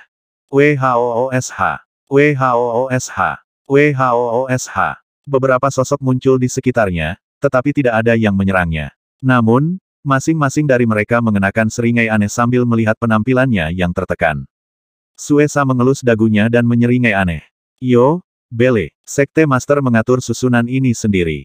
Lipat gandakan kekuatan Anda beberapa kali lebih banyak dan Anda bisa berharap masih gagal memecahkan dan meninggalkan arai ini. Coba saja jika Anda tidak membelinya. Saya harap Anda tidak berakhir menangis nanti dan meminta belas kasihan di hadapan penguasa saya. Arai, Yuji menjadi pucat. Dia tahu kekuatan yang bisa dilepaskan oleh Arai karena tuannya, putri Istana Gembira, juga mahir dalam susunan, beberapa di antaranya membuatnya ketakutan. Istirahat. Dia tidak menerimanya dan membombardir perisai energi, hanya untuk menemukan bahwa perisai itu bergoyang dan beriak sebelum kembali normal. Namun, itu sudah cukup untuk membuatnya terguncang dan mundur. Tang Guang tidak berbicara tetapi langsung melemparkan pedangnya yang tajam. Yuji menahan napas dan menerima pedang. Gambar pedang kemudian bergoyang dan menyerang perisai energi di depannya. Namun, semua usahanya sia-sia. Dia tidak bisa memecahkan arai, juga tidak punya cara untuk melarikan diri. Akhirnya, Yuji kembali ke Tang Xiu dengan rasa takut, hormat, dan kerendahan hati yang dalam. Tanpa trik lagi, dia dengan jujur berlutut. 1155. Yuji adalah seorang wanita pintar yang bahkan karakter yang menakutkan seperti Joyous Palace Master pernah menganggapnya sebagai Ting Teng. Berkat kebijaksanaannya, yang terakhir juga takut padanya dan mengirimnya keluar untuk menangani masalah di garis depan. Sebelum ini, kekuatan Tang Xiu yang membuatnya khawatir, namun dia tidak memilih untuk mengkhianati guru Istana Gembira meskipun dia menghadapi ancaman kematian. Dia setuju untuk tunduk pada Tang Xiu secara lisan tetapi sangat menentang gagasan itu di dalam dirinya. Bahkan setelah mendapatkan perawatan, dia sudah merencanakan untuk menantang Tang Xiu untuk menyelidiki kekuatannya lebih lanjut, sementara pada saat yang sama, mempersiapkan pelariannya kapan saja. Namun, pada saat ini, hatinya menjadi dingin karena baru sekarang dia menyadari bahwa kultivator muda Tiongkok ini tidak hanya mengembangkan kekuatannya secara ekstrim tetapi juga memiliki kebijaksanaan yang menakutkan. Dia tampaknya bisa melihat niatnya dan mengatur arai saat dia memulihkan diri. Apa yang harus saya lakukan? Apakah saya benar-benar harus tunduk padanya? Tetapi bagaimana saya harus berurusan dengan segel pembatasan yang dilemparkan pada saya? Saya mungkin bisa menekannya sementara jika saya memilih untuk melarikan diri. Tetapi segel itu pasti akan memengaruhi saya setelah beberapa waktu. Saya akan kehilangan akal pada saat itu dan tidak ada yang bisa saya lakukan selain mati pada saat itu. Tang Xiu masih duduk bersila di batu besar, dengan tenang mengamati ekspresi Yuji yang suram dan jelek. Setelah itu, dia perlahan bertanya selama kesunyiannya, apakah kamu tahu mengapa saya belum mendesak Anda untuk jawaban tentang situasi di Istana Gembira Anda sebelumnya? Dengan pandangan serius, Yuji menjawab, kamu pikir aku tidak bisa melarikan diri? Itu hanya satu dari banyak alasan. Tang Xiu menggelengkan kepalanya, tapi bukan yang utama. Jadi, apa alasannya? Tanya Yuji dengan cemberut. Ketika aku membebaskanmu dari teknik pemeteraianku, aku juga melemparkan satu lagi kepadamu. Hanya saja Anda tidak menyadarinya. Tentu saja, saya juga memperhatikan batasan lain yang telah dibuat pada Anda sebelumnya. Tebakan saya adalah bahwa batasan harus dilemparkan oleh Master Istana Gembira kepada Anda, untuk mencegah Anda mengkhianati mereka. Kamu bisa mendeteksinya, seru Yuji terkejut. Jika aku menyatakan diriku sebagai yang pertama dalam seni magis dan rahasia, aku berani mengatakan tidak ada yang berani mengincar yang kedua di dunia ini. Segel kecil yang dilemparkan oleh beberapa kultivator Buddha pada tahap formasi roh hanyalah lelucon bagi saya. Menghapusnya sangat mudah dilakukan. Tang Xiu mencibir.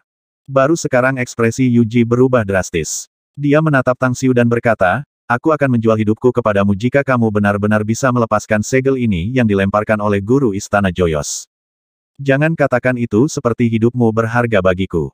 Tang Xiu menggelengkan kepalanya. Hanya tingkat kultivasi Anda saat ini, banyak pria di bawah saya akan mencapai tingkat ini beberapa tahun. Satu-satunya alasan aku belum membunuhmu dan bahkan menyia-nyiakan obat pil terutama untuk niat membuatmu membantu Kuwako untuk menangani urusannya di Jepang. Apakah kamu benar-benar berpikir aku telah jatuh cinta padamu sebaliknya, ya? Yuji terdiam. Dia hampir tidak tahu apa-apa tentang Tang Xiu. Secara alami, dia tidak tahu apakah Tang Xiu mengatakan yang sebenarnya. Tapi satu hal yang pasti. Kultivator Tiongkok di depannya ini adalah orang yang paling mengerikan yang pernah dia temui. Bahkan guru istana yang gembira kemungkinan besar ada di bawahnya. Jadi, siapa Master Istana Gembira ini? Tanya Tang Xiu dengan suara berat. Yuji sendiri sebenarnya tidak ingin menjawab pertanyaan karena dia belum mendapatkan janji Tang Xiu. Tetapi setelah mengingat betapa menakutkannya pria ini, dan fakta bahwa dia tidak dapat melarikan diri, dia akhirnya memutuskan untuk berjudi. Dia menjawab dengan suara yang dalam, saya juga tidak terlalu jelas tentang identitasnya. Saya hanya tahu bahwa dia datang ke Jepang sekitar 1 abad yang lalu, dan kemudian mendirikan Istana Gembira dari awal sendiri. Ada rumor bahwa dia muncul sebagai biarawan di depan umum ketika dia pertama kali datang ke Jepang saat itu. Tiba-tiba, dia sepertinya mengingat sesuatu yang lain dan menambahkan lagi, itu benar, ada hal lain.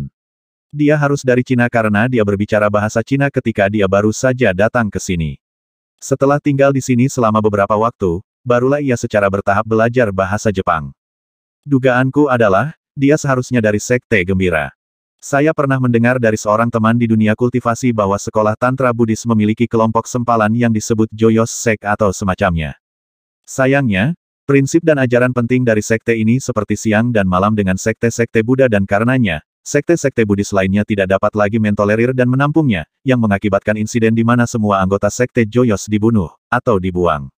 Sangat mungkin bahwa Master Istana Joyos Anda adalah anggota yang masih hidup dari sekte Joyos itu. Ketika dia berbicara di sana, dia mengeluarkan ponsel dan memutar nomor Miao Wentang. Setelah yang terakhir menerima teleponnya, dia berbicara, "Saya butuh bantuan Anda, Brother Miao." "Tentang masalah apa?" jawab Miao Wentang. "Katakan saja padaku dan aku akan melakukannya selama itu masih dalam kemampuanku." "Kami sudah mengobrol sebelumnya dan Anda menyebutkan beberapa masalah yang berkaitan dengan Sekte Buddha," kata Tang Xiu. "Saya ingin Anda melakukan perjalanan ke Sekte Buddha secara langsung dan memberitahu mereka tentang beberapa masalah." "Dan, masalah apa itu, tepatnya?" tanya Miao Wentang. "Beberapa anggota yang selamat dari Sekte Joyos berada di Jepang dan salah satu dari mereka sangat kuat," jelas Tang Xiu. "Level kultivasinya setara dengan para kultivator pada tahap formasi roh dan mungkin bahkan lebih kuat. Yang paling penting adalah, dia juga memiliki pengaruh dan kekuatan yang menakutkan di sini, yang dikatakan sebagai kekuatan terbesar dan paling misterius di Jepang." Sekte Joyos. Miao Wentang berseru kaget. Sekte ini seperti sekelompok perayu di masa lalu dan menghancurkan banyak kesucian wanita. Saya tidak pernah berpikir beberapa anggota sekte ini masih hidup. Ini benar-benar di luar imajinasi saya. Saudara Tang, sekolah Buddhis telah lama menyebarkan berita bahwa mereka akan membunuh sisa-sisa sekte Joyos kapanpun mereka bertemu. Baiklah, saya akan bergegas ke Sekte Buddha segera untuk menginformasikan kepala saat ini, Grand Abbot Bright Cran. "Terima kasih banyak," jawab Tang Xiu. Setelah menutup telepon, dia menatap Yuji lagi dan dengan lemah berkata, "Kamu masih punya dua pilihan di depanmu, dan itu juga kesempatan terakhirmu. Menyerah dan membantu Kuwako di Jepang, atau menolak dan mati di sini dan sekarang." "Apakah aku punya pilihan lain?" jawab Yuji pahit. "Kamu sudah tahu kamu tidak punya, jadi tunduk saja," jawab Tang Xiu acuh tak acuh. "Aku akan menyerahkan dan memberimu hidupku selama kamu bisa menyelesaikan segel di tubuhku." Yuji mengangguk. "Kamu bersedia menyerahkan hidupmu kepadaku, jadi aku akan mengambilnya dan menaruh segel lain padamu sambil melepas segel itu di tubuhmu," kata Tang Xiu. "Kamu?" Yuji tampak marah. Aku juga mendapatkan segel yang dilemparkan kepadaku oleh Sekte Master." Kuwako mencibir. "Apakah kamu pikir kamu memiliki lebih banyak wajah daripada aku atau sesuatu? Biarkan saya memberitahu Anda, itu sudah merupakan kebajikan besar dari Sekte Master untuk membuat Anda tetap hidup." Sekali lagi, Yuji terdiam. Tang Xiu kemudian berbicara dengan acuh tak acuh, "Selama Anda memilih untuk tunduk kepada saya, Anda dapat mengharapkan untuk memiliki kemajuan yang berkelanjutan di masa depan dan bahkan dapat melampaui Master Istana Gembira nanti. Saya mungkin tidak punya hal lain, tetapi saya punya banyak obat mujarab dan obat ajaib. Beri kontribusi dan Anda bisa mendapatkan lebih banyak dari hal-hal itu. Semakin banyak kontribusi yang Anda hasilkan, semakin banyak yang bisa Anda dapatkan dan semakin baik kultivasi Anda." Pil obat mujarab dan ajaib. Yuji mengingat pil penyembuhan suci yang diberikan Tang Xiu padanya. Kemanjurannya benar-benar luar biasa karena daging baru mulai menumbuhkan kembali luka-luka yang ditusuknya dengan serius, sementara organ-organ dalam yang terluka parah telah disembuhkan dengan cara yang sama. Selain itu, pemandian obat yang dimilikinya, itu seperti tempar dan memadamkan fisiknya, yang sekarang membuatnya setidaknya 10% lebih kuat dari sebelumnya. "Aku tunduk." Yuji bersujud. Tang Xiu mengangguk. Setelah memeriksa dan menonaktifkan segel yang menempel di tubuh Yuji, dia dengan samar berkata, "Aku tidak bisa melepas segel yang dibuat oleh Joyos Palace Master pada kamu sekarang. Dia akan memperhatikan begitu saya melakukan itu. Tapi jangan khawatir tentang itu. Saya secara alami akan membantu Anda begitu dia mati. Tapi jika dia mati, aku juga tidak bisa hidup," potong Yuji buru-buru. "Aku sudah tahu mantra yang dia gunakan untukmu. Ini sangat kejam karena hidup Anda bergantung padanya. Dia mati dan kamu akan mati, dia hidup dan begitu juga Anda. Dia juga dapat mengendalikan hidup dan mati Anda dengan mudah," kata Tang Xiu ringan. "Tapi kamu bisa yakin tentang masalah itu. Saya punya cara untuk melestarikan hidup Anda." Yuji diam-diam merasa lega setelah mendengar ini. Kemudian, dia dengan hormat berkata, "Tang, apa yang harus saya tujukan padamu?" "Panggil saja aku bos," Jawab Tang Xiu ringan. Roger itu, bos. Yuji mengangguk. Pokoknya, ceritakan gambaran umum Istana Joyful, kata Tang Xiu. Berapa banyak orang yang dimilikinya dan seberapa besar pengaruhnya dan kekuatannya di Jepang, tepatnya. Apa yang saya tahu hanyalah sedikit gambaran tentang itu. Tidak ada seorang pun di Istana Gembira selain Miyaji yang benar-benar mengetahui situasi lengkap di sana, jawab Yuji. Tapi aku tahu beberapa struktur umum di dalam. Istana Gembira memiliki 4 sesepuh yang merupakan kepercayaan-kepercayaan Miyaji dan mereka juga datang bersamanya ke Jepang. Di bawah keempat penatua itu ada 36 Celestial Mistresses, yang kebetulan adalah 1, dan 72 buah catur di bawahnya. Di antara 72 orang itu, aku hanya tahu Osashi Kitagisi dan yang lain, tapi aku tidak tahu tentang yang lainnya. Dan, siapakah catur pis lainnya ini? Tanya Tang Xiu. Ini Daikura Sakuragi, kepala masyarakat Inada, jawab Yuji. Masyarakat Inada, Tang Xiu menoleh ke Kuwako. Kuwako dengan hormat menjelaskan, masyarakat Inada adalah dojo yang sangat terkenal di Jepang, Sekte Master. Aku tidak pernah mengira dojohonya, Daikura Sakuragi, ternyata seseorang dari Istana Joyous. Saya pernah berdebat dengannya. Dia memang memiliki kekuatan luar biasa. Namun, dia juga suka uang dan seorang wanita. Tang Xiu mengangguk sebagai tanggapan dan berkata, Kuwako, guru istana yang gembira ini telah memperhatikanmu, jadi kau harus tetap rendah untuk saat ini. Juga, pesan semua bawahan Anda yang tidak terpapar untuk terus melakukan rutinitas mereka. Tidak apa-apa jika kamu ingin meninggalkan Jepang untuk beberapa waktu juga. Kuwako ragu-ragu dan berkata, orang-orangku akan baik-baik saja selama Yuji tidak bergerak.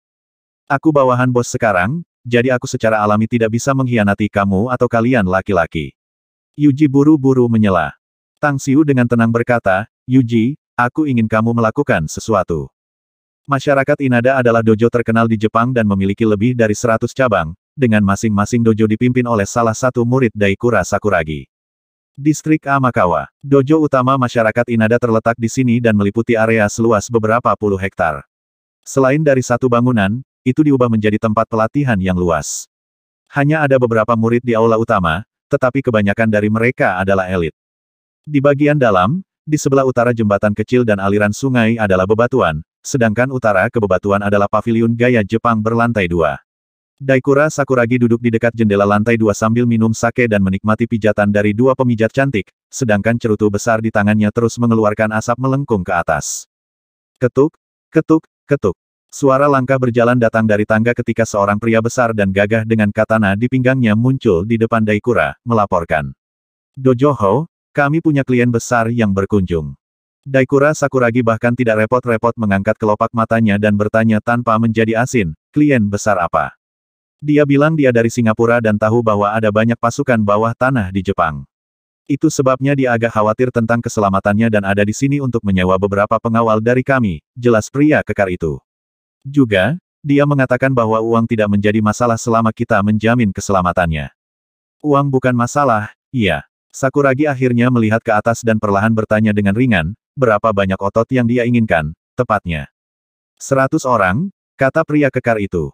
Ayo lagi. Ekspresi Daikura berubah dan tampak tidak percaya. Bisnis aula utama memang bukan untuk mengajar siswa seni bela diri, melainkan departemen pelatihan yang menyediakan pengawal untuk disewa kepada orang lain. Tempat ini mungkin terlihat seperti dojo, tapi lebih baik menyebutnya perusahaan pengawal. 100 orang. Dia mendirikan masyarakat Inada lebih dari 40 tahun yang lalu, tetapi ini adalah pertama kalinya dia mendengar seseorang yang ingin mempekerjakan 100 pengawal sekaligus. Harus dicatat bahwa pengawal yang disewa di tempat ini sangat mahal, namun orang ini ingin mempekerjakan 100 orang. Bisakah bos besar ini membelinya? Siapa orang ini? Dia hanya menyebutkan bahwa nama keluarganya adalah Tang, keturunan pengusaha kaya dari Singapura. Pria kekar menggelengkan kepalanya. Kunjungannya ke Jepang kali ini adalah untuk bermain-main sambil juga ingin menghargai kebiasaan di sini. Di sisi lain, ia juga ingin menemukan penjudi Jepang untuk melakukan beberapa permainan hebat bersamanya lagi. Temukan seorang penjudi. Sakuragi Daikura mengerutkan kening dan bertanya, apakah dia menyebutkan sesuatu tentang siapa teman penjudi ini? Dia tidak menyebutkannya tetapi mengatakan bahwa dia harus memiliki identitas yang tidak biasa. Pria kekar menggelengkan kepalanya lagi. Daikura terdiam selama setengah menit. Kemudian, dia menjatuhkan cerutu ke asbak dan bangkit. Dia menjentikkan kedua beles untuk mengambil mantelnya di gantungan dan kemudian berkata, siapapun yang bisa mempekerjakan 100 pengawal pasti bukan orang awam Anda sehari-hari. Bawa aku menemuinya. Beberapa menit kemudian, Daikura kemudian melihat Tang Xiu, yang duduk di ruang VIP dengan kaki di atas yang lain. Tatapannya menyapu kedua pria dan dua wanita di sekitarnya terlebih dahulu saat dia segera menyipitkan matanya dan menyapa dengan wajah tersenyum.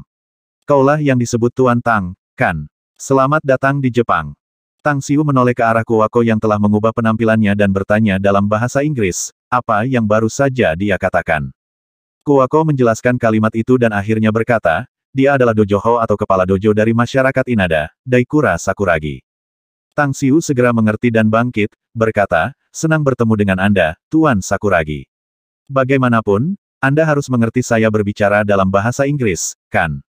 Maafkan saya tentang hal itu karena keluarga saya telah lama pindah ke Singapura bertahun-tahun yang lalu, karenanya alasan saya hanya berbicara bahasa di negara saya, Inggris dan Mandarin. Daikura Sakuragi juga tahu bahwa kebanyakan orang Singapura adalah keturunan Tionghoa, jadi tidak terduga baginya untuk mendengar Tang Xiu membicarakannya. Dia kemudian mengangguk dan menjawab dalam bahasa Inggris yang fasih, ya, bahasa Inggris adalah bahasa internasional, jadi saya dapat sedikit berbicara di dalamnya, Tuan Tang. Bagaimanapun, Anda adalah klien besar di sini, jadi silakan sebutkan salah satu permintaan Anda. Iya, orangmu pasti sudah memberitahumu bahwa aku butuh 100 pengawal, kan? Tang Xiu tersenyum dan berkata, juga, ini pertama kalinya aku datang ke tempatmu yang hebat, jadi aku tidak tahu banyak tentang itu. Hal lain adalah, saya kehilangan kontak dengan teman penjudi saya, jadi tolong bantu saya menemukannya. Memberikan 100 pengawal tidak akan menjadi masalah. Saya bahkan akan memberi Anda diskon. Daikura tersenyum menjawab, boleh saya tahu berapa lama Anda mempekerjakan mereka, Tuan Tang? Juga, saya dapat membantu menemukan teman judi Anda selama dia tinggal di ibu kota.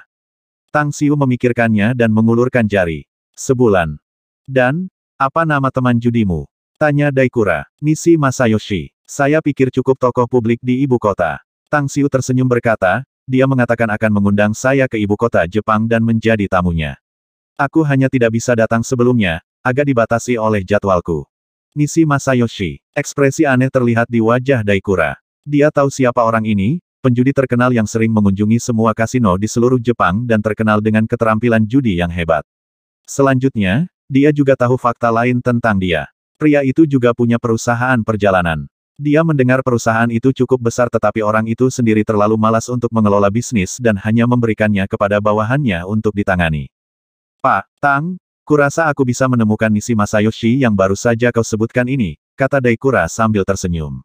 Jika kamu tidak terburu-buru, bagaimana kalau aku mengirim seseorang untuk menemukannya sekarang? Tang Xiu sengaja terlihat terkejut. Kemudian, dia mengangguk dan berkata, itu bagus, kalau begitu. Betul, apakah Anda tahu kasino yang bagus? Saya tidak sabar untuk memiliki beberapa permainan bagus dengannya lagi. Ada Yah Terapung yang terkenal, sekitar selusin kilometer dari sini. Ini terkenal di seluruh ibu kota dan pemiliknya adalah teman saya juga, jawab Daikura Sakuragi sambil tersenyum. Baiklah, kalau begitu aku akan merepotkanmu untuk membimbingku ke sana, Dojoho Sakuragi. Tang Xiu tersenyum mengangguk. Itu bukan apa-apa, sungguh, kata Daikura tersenyum.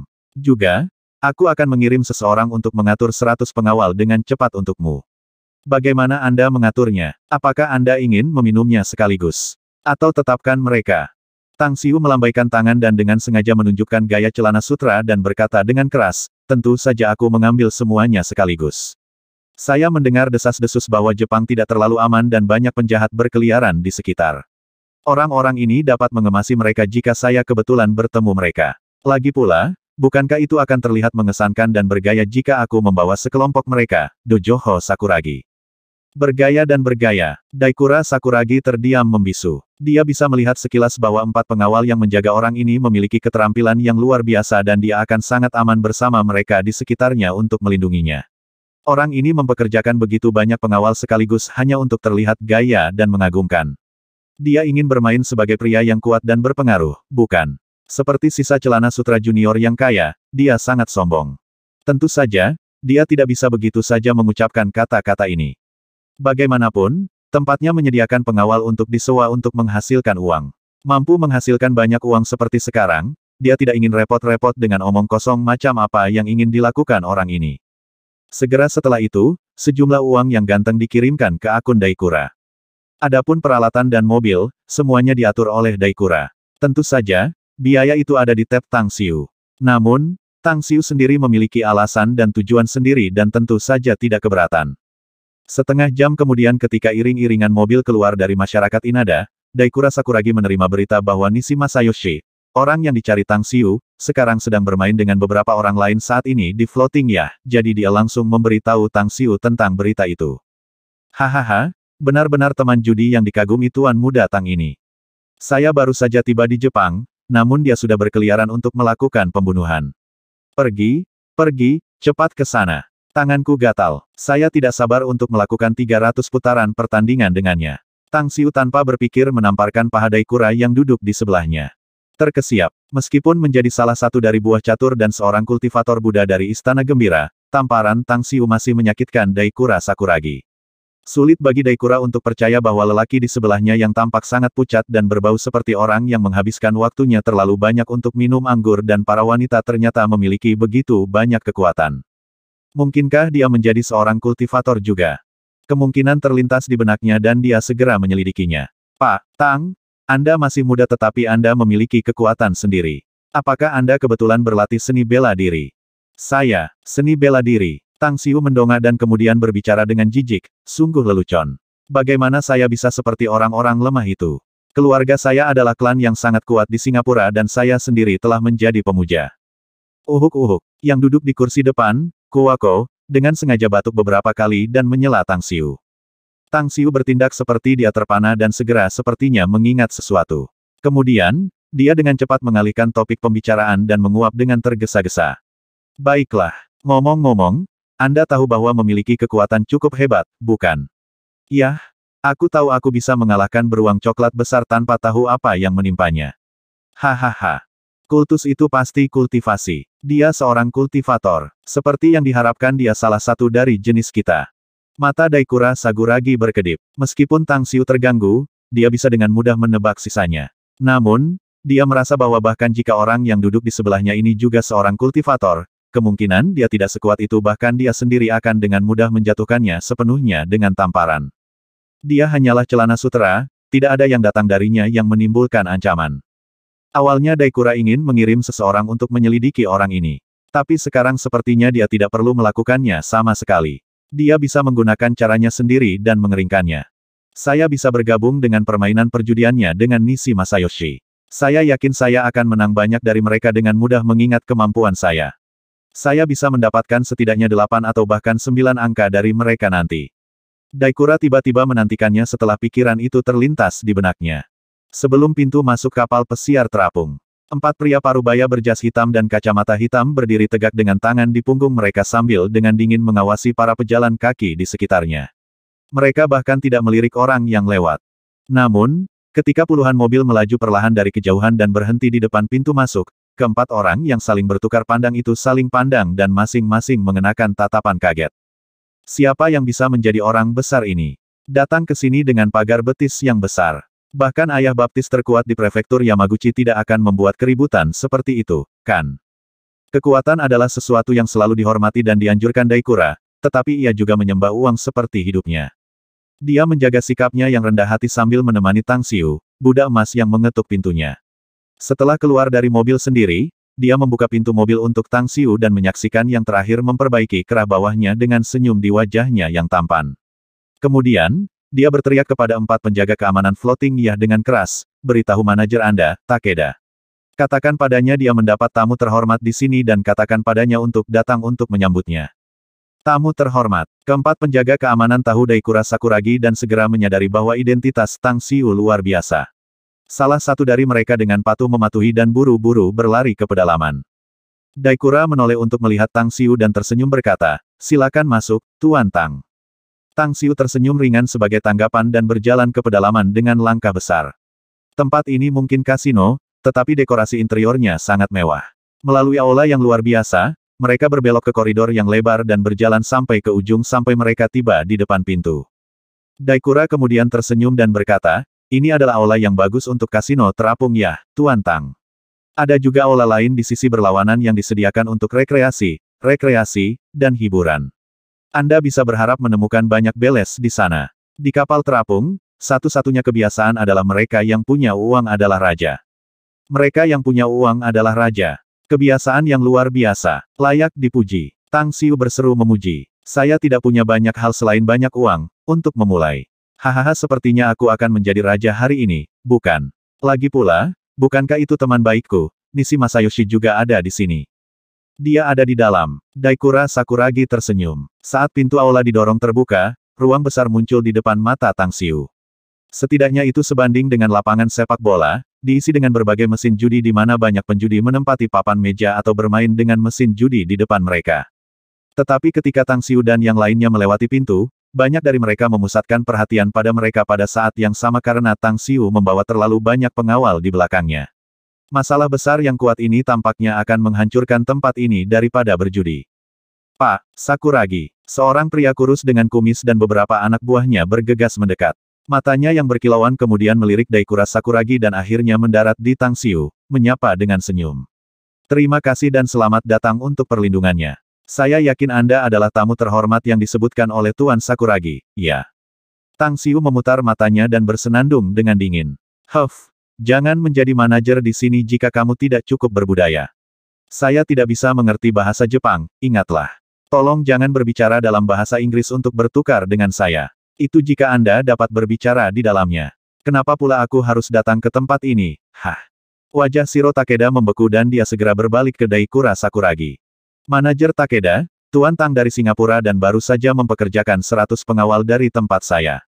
Dia tamu paling terhormat yang pernah kumiliki, kata Daikura buru-buru. Namun, dia tidak berbicara bahasa Jepang, jadi tolong berkomunikasi dengannya dalam bahasa Inggris. Shiro Takeda mengeluarkan tawa kering 2 kali. Mendengar itu dari Daikura, dia yakin orang ini pastilah pelindung yang kaya. Dia tidak pernah marah pada bikwik yang berkantung tebal seperti itu meskipun dia sering ditampar. Karena itu, dia tersenyum berkata, "Halo, Tuan Tang. Saya Shiro Takeda, manajer umum Floating Yacht. Anda bisa memanggil saya manajer Takeda."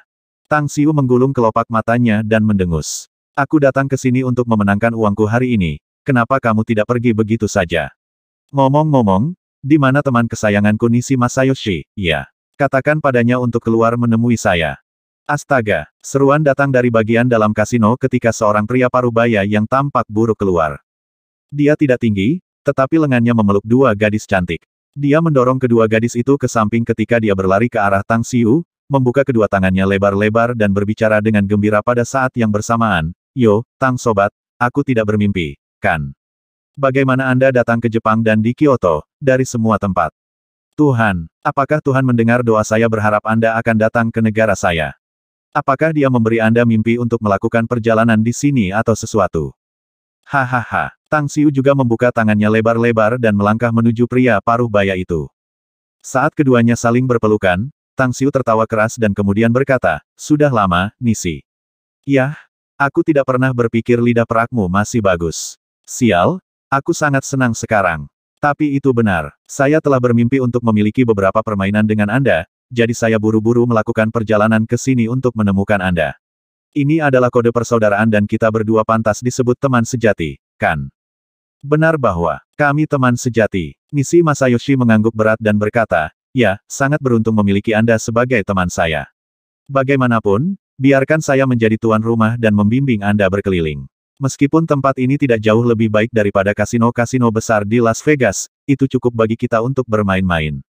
Pria ini, Nishi Masayoshi, adalah orang kepercayaan Kuwako Yamamoto. Di permukaan, dia memainkan peran sebagai penjudi total, padahal dia sebenarnya adalah seorang intel yang dilatih oleh Kuwako.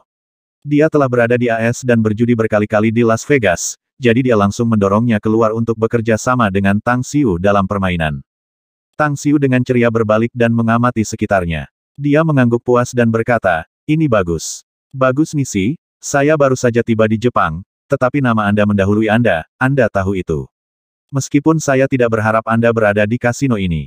Alrighty, cari dealer dan beberapa orang untuk berkumpul. Anda tahu, tuan muda ini membawa banyak uang, cukup bagi kami untuk bermain selama 3 hari 3 malam berturut-turut."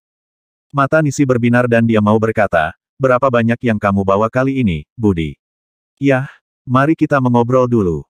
Saya cukup beruntung baru-baru ini dan mendapat banyak uang. Saya merasa tidak ingin menemukan dealer. Saya tidak akan bermain-main dengan Anda jika uangnya kurang dari 8 angka, Anda tahu." Tanpa berusaha menyembunyikan apapun kepada orang-orang di sekitarnya, Tang Xiu dengan bangga menjawab, apa yang kamu katakan? 8 digit. Uang saku Tuan Muda Tang ini sudah lebih dari 8 angka. Anda pasti memandang rendah saya. Jangan khawatir tentang itu. Saya datang ke sini untuk bertaruh dengan Anda. Apalagi 8 angka, saya masih bisa mengeluarkan 10 angka. 10 digit. Seperti dalam kisaran 1 miliar. Mata semua orang tiba-tiba bersinar, memandang Tang Xiu seolah-olah melihat tambang emas. Bahkan Daikura Sakuragi, yang adalah master dari masyarakat Inada, tidak bisa membantu tetapi detak jantungnya naik beberapa kali lebih cepat. Wajah memerah karena kegembiraan, Nishi Masayoshi dengan gembira berseru, hebat. Anda punya banyak uang, cukup bagi saya untuk memenangkannya. Baiklah, Sobat Tang, mari kita bicarakan sesuatu dulu. Apakah kita akan mengikuti aturan lama, atau apakah Anda ingin langsung menuju pertempuran royal? Jangan khawatir, ada banyak orang kaya di Jepang mereka yang suka bertaruh dengan taruhan tinggi di meja kartu. Saya bisa mendapatkan banyak dari mereka dalam 2 jam jika Anda mau. Tang Xiu menamparkan lidahnya dan segera berkata sambil nyengir, yah, sulit bagi kita untuk bertemu seperti ini, jadi langsung ke permainan agak membosankan. Bagaimana kalau mengaturnya dengan aturan lama, kalau begitu?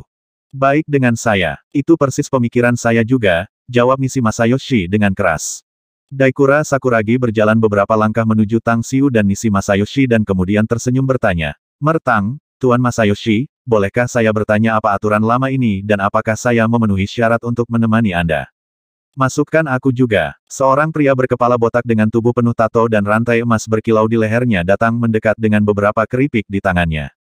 Nishi Masayoshi tampaknya baru saja menyadari Daikura Sakuragi pada saat ini dan segera berkata dengan wajah berseri-seri, yah, bukankah ini Tuan Sakuragi?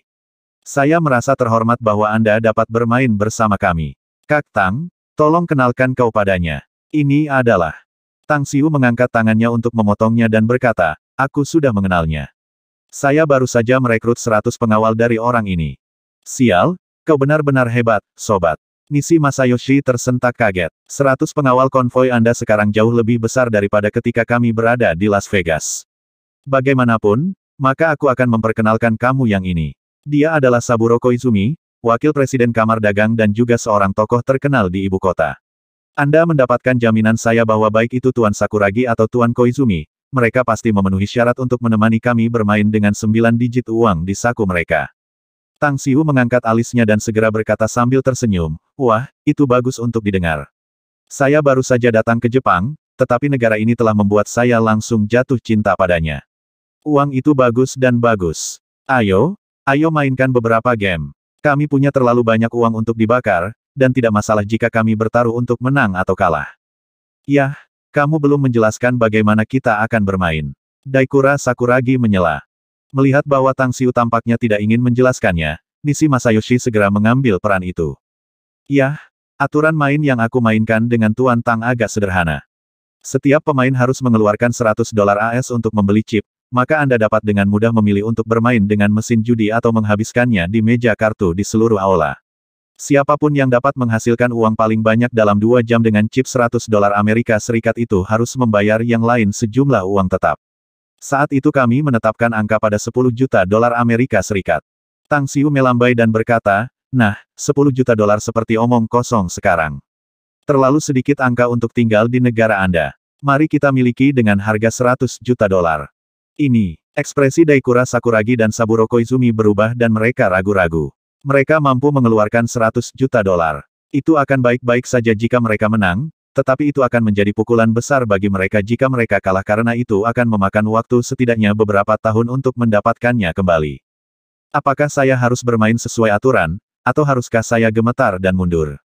Pada saat itu untuk sementara waktu, kedua pria itu dihantam dengan sedikit dilema. Tang Xiu mengangkat alisnya dan berkata dengan ketidakpuasan, ada apa? Apakah Anda berdua berpikir itu terlalu banyak untuk dimainkan, tidak mampu dan tidak bisa bermain atau apa? Baik-baik saja dan keren dengan saya. Saya tidak akrab dengan Anda berdua, untuk memulai, jadi saya tidak akan mencemooh Anda karena hal itu.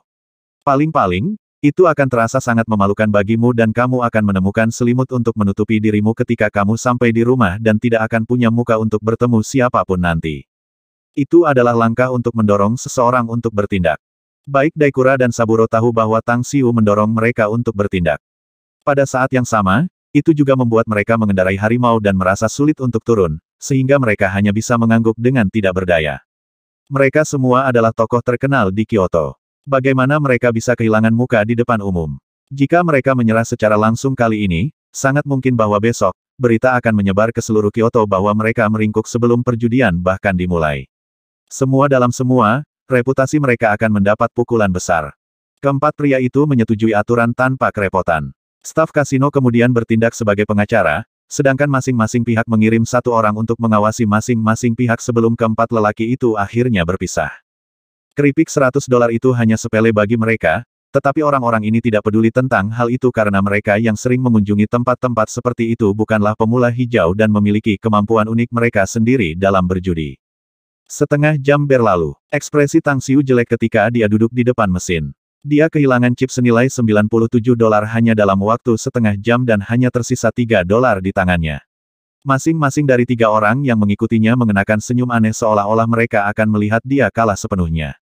Wow, itu luar biasa. Semburan sorakan datang dari kerumunan di dekatnya. Tang Xiu berbalik dan melihat bahwa sorakan datang dari kerumunan yang mengelilingi Daikura Sakuragi. Pria itu tampak sombong, bangga, dan memberi isyarat kepada bawahannya untuk mengambil setumpuk keripik besar ke dalam nampannya. Sialan, Tang Xiu dengan marah mengutuk dan kembali ke mesin di depannya. Dia langsung melemparkan sisa chip $3 ke salah satu posisi jackpot tanpa ragu, lalu menekan tombol start dengan tinjunya. Cling! Cling! Banyak orang di sekitarnya berpikir bahwa dia sudah menyerah setelah melihat lampu yang berkedip dari layar. Tetapi saat $3 terakhirnya hilang, gambar di layar akhirnya berhenti dalam posisi Grand Slam. 100 kali. Puluhan penonton di sekitar Tang Xiu langsung terlihat tidak percaya. Mereka tidak pernah berharap bahwa orang di depan ini benar-benar akan mendapatkan jackpot, dan itu bahkan 100 kali lipat. Kasihan sekali. Dia hanya memiliki $3 tersisa. Ya, dia bertaruh terlalu sedikit untuk yang itu. Bahkan jika dia mencapai jackpot 100 kali, itu hanya menghasilkan $300. Dia sudah kalah. Saya baru saja datang dari tiga lainnya. Yang dengan chip paling sedikit adalah Saburo Koizumi, tetapi ia masih memiliki 20 grand chip secara total. Sial, lupakan dia. Mari kita tidak mengawasinya lagi. Dia sudah tersesat. Pergi. Ayo pergi. Segera setelah itu, hanya 5 orang yang tersisa di sekitar Tang Xiu. Alih-alih mengambil chip $300 ini, Tang Xiu melemparkan semua chip yang baru saja jatuh dari mesin ke slot Grand Slam lagi dan kemudian menekan tombol di bawah pengawasan ketat dari 5 orang. Mustahil. Bagaimana dia bisa mendapatkan jackpot lagi? Apakah mesin ini rusak atau ada sesuatu? Ini konyol. Apa yang sedang terjadi? Apakah mungkin untuk memukul jackpot menyebalkan berturut-turut? Mata kelima orang itu hampir menatap dengan mata yang hampir keluar. Mereka tidak dapat mengambil kembali mata mereka, melihat keripik jatuh dari mesin. Cantik. Ekspresi bersemangat di wajahnya, Tang Xiu berteriak kepada Kuwako dengan keras, "Hei, apa yang kamu cari? Cepat dan letakkan keripik di atas nampan, kan? Tuan muda ini mendapat 30.000 sekarang. Ayo pergi ke tempat lain dan ganti mesin." Waktu berlalu dengan cepat. 1,5 jam berlalu dalam sekejap mata. Saburo Koizumi selalu menang lebih dari yang kalah, tetapi hari ini ia dilanda serangkaian nasib buruk. Dia telah dalam kemenangan beruntun untuk beberapa pertandingan pertama, tetapi dia kemudian dipukul dengan kerugian berturut-turut sesudahnya sampai dia kehilangan semua chip yang menang dan chip asli senilai $100. Itu mencekik. Dia begitu tertekan sehingga hampir menangis. Dia akan sudah melarikan diri jika bukan karena orang-orang besar mengawasinya di sekitarnya. Tentu saja, itu $100 juta. Dia mungkin memiliki sekitar $1 miliar jika dia menambahkan semua asetnya ke dalam perhitungan, namun dia tidak berharap kehilangan $100 juta dalam permainan saham besar ini. Mata kabur dan kabur, dia memandang Tang Xiu dan Daikura Sakuragi yang dikelilingi oleh banyak orang di kejauhan, sedangkan Nishi Masayoshi berteriak dengan gembira. Dia mengepalkan tangannya dengan erat. Setengah jam terakhir akhirnya tiba. Tang Xiu menang lebih banyak dan kalah lebih sedikit dan cepat, setumpuk lebih dari $100.000 sudah memenuhi nampan di tangan Kuwako. Waktunya habis. Sebuah suara dari pengeras suara di aula judi terdengar. Tang Xiu, Saburo Koizumi, Daikura Sakuragi, dan Nishi Masayoshi dengan cepat datang ke konter pertukaran keripik.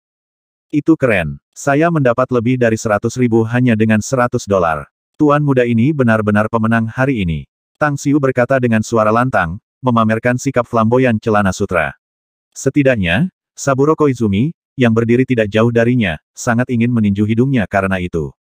Nishi Masayoshi, Di sisi lain, mengaitkan jarinya ke pria di belakangnya dan sambil tersenyum berkata, "Ya, Anda baru saja memenangkan 100.000 dalam 2 jam penuh, Bro Tang. Itu memang jumlah yang lumayan." Karena itu, dia memberi isyarat kepada bawahannya untuk memberikan keripik dalam nampan kepada staf di konter penukaran keripik. Hitungan terakhir adalah 3,62 juta dolar Amerika Serikat. Senyum Tang Xiu membeku saat ia menghancurkan keripik di tangannya ke lantai dan dengan kasar meludah ke karpet. "Hitung milikku." Daikura Sakuragi menyerahkan nampan kepada staf meja. Setelah penghitungan, ia memenangkan total 2,964 juta dolar dalam 2 jam penuh. Sebagai manajer umum kasino ini, Shiro Takeda bertindak sebagai pengacara dan saksi pertandingan. Tapi dia tidak berharap pemenang akhir adalah Nishi Masayoshi. Matanya menyapu sekeliling, melihat iri pada wajah para penonton. Kemudian, di bawah ratusan mata mereka yang awas, dia dengan keras mengumumkan, pemenang akhir adalah Nishi Masayoshi. Dan menurut aturan yang disepakati oleh para pemain, semua orang harus menyerahkan 100 juta dolar kepadanya. "Hei, manajer Takeda, kasino Anda tidak mungkin membantunya menang, bukan?" Tang Xiu dengan lantang bertanya dengan ingin tahu. "Saya punya keterampilan judi yang luar biasa. Bahkan dewa penjudi di Las Vegas mengatakan bahwa aku akan menjadi lebih kuat nantinya. Bagaimana saya bisa kehilangan di sini?" Bahkan kepadanya, Nishi Masayoshi, iya. Kulit Shiro Takeda berubah dan dia segera membalas dengan marah. "Tolong, jangan mempertanyakan keadilan kasino saya, Tuan Tang. Semua adegan ketika Anda berempat berjudi semuanya telah direkam oleh monitor di kasino. Anda dapat memeriksa video pengawasan jika Anda ingin mempertanyakannya." "Bleh, periksa pantatku. Aku hanya tidak sanggup kalah dari pria ini. Bukan apa-apa selain 100 juta dolar. Saya hanya akan memberikannya kepadanya." Tang Xiu sengaja berbicara kembali dengan amarah, tetapi dia cukup bahagia di dalam hatinya. Alasan utama mengapa Nishi Masayoshi bisa menang adalah berkat Tang An yang telah mengintai di sekitarnya sementara tidak terlihat dan membantunya menipu. Dia kadang-kadang melangkah lebih jauh dengan melakukan beberapa trik pada Daikura Sakuragi dan Saburo Koizumi. Sementara itu, terasa sangat menyakitkan bagi Daikura karena harga 100 juta dolar terlalu mahal baginya untuk membayar. Namun, tidak ada jalan keluar dari hutang ini karena ada ribuan mata yang menatapnya. Dia tidak punya pilihan selain mentransfer uang ke rekening Nishi. Saburo Koizumi juga mentransfer uang dan dengan cepat pergi dengan perasaan tidak enak.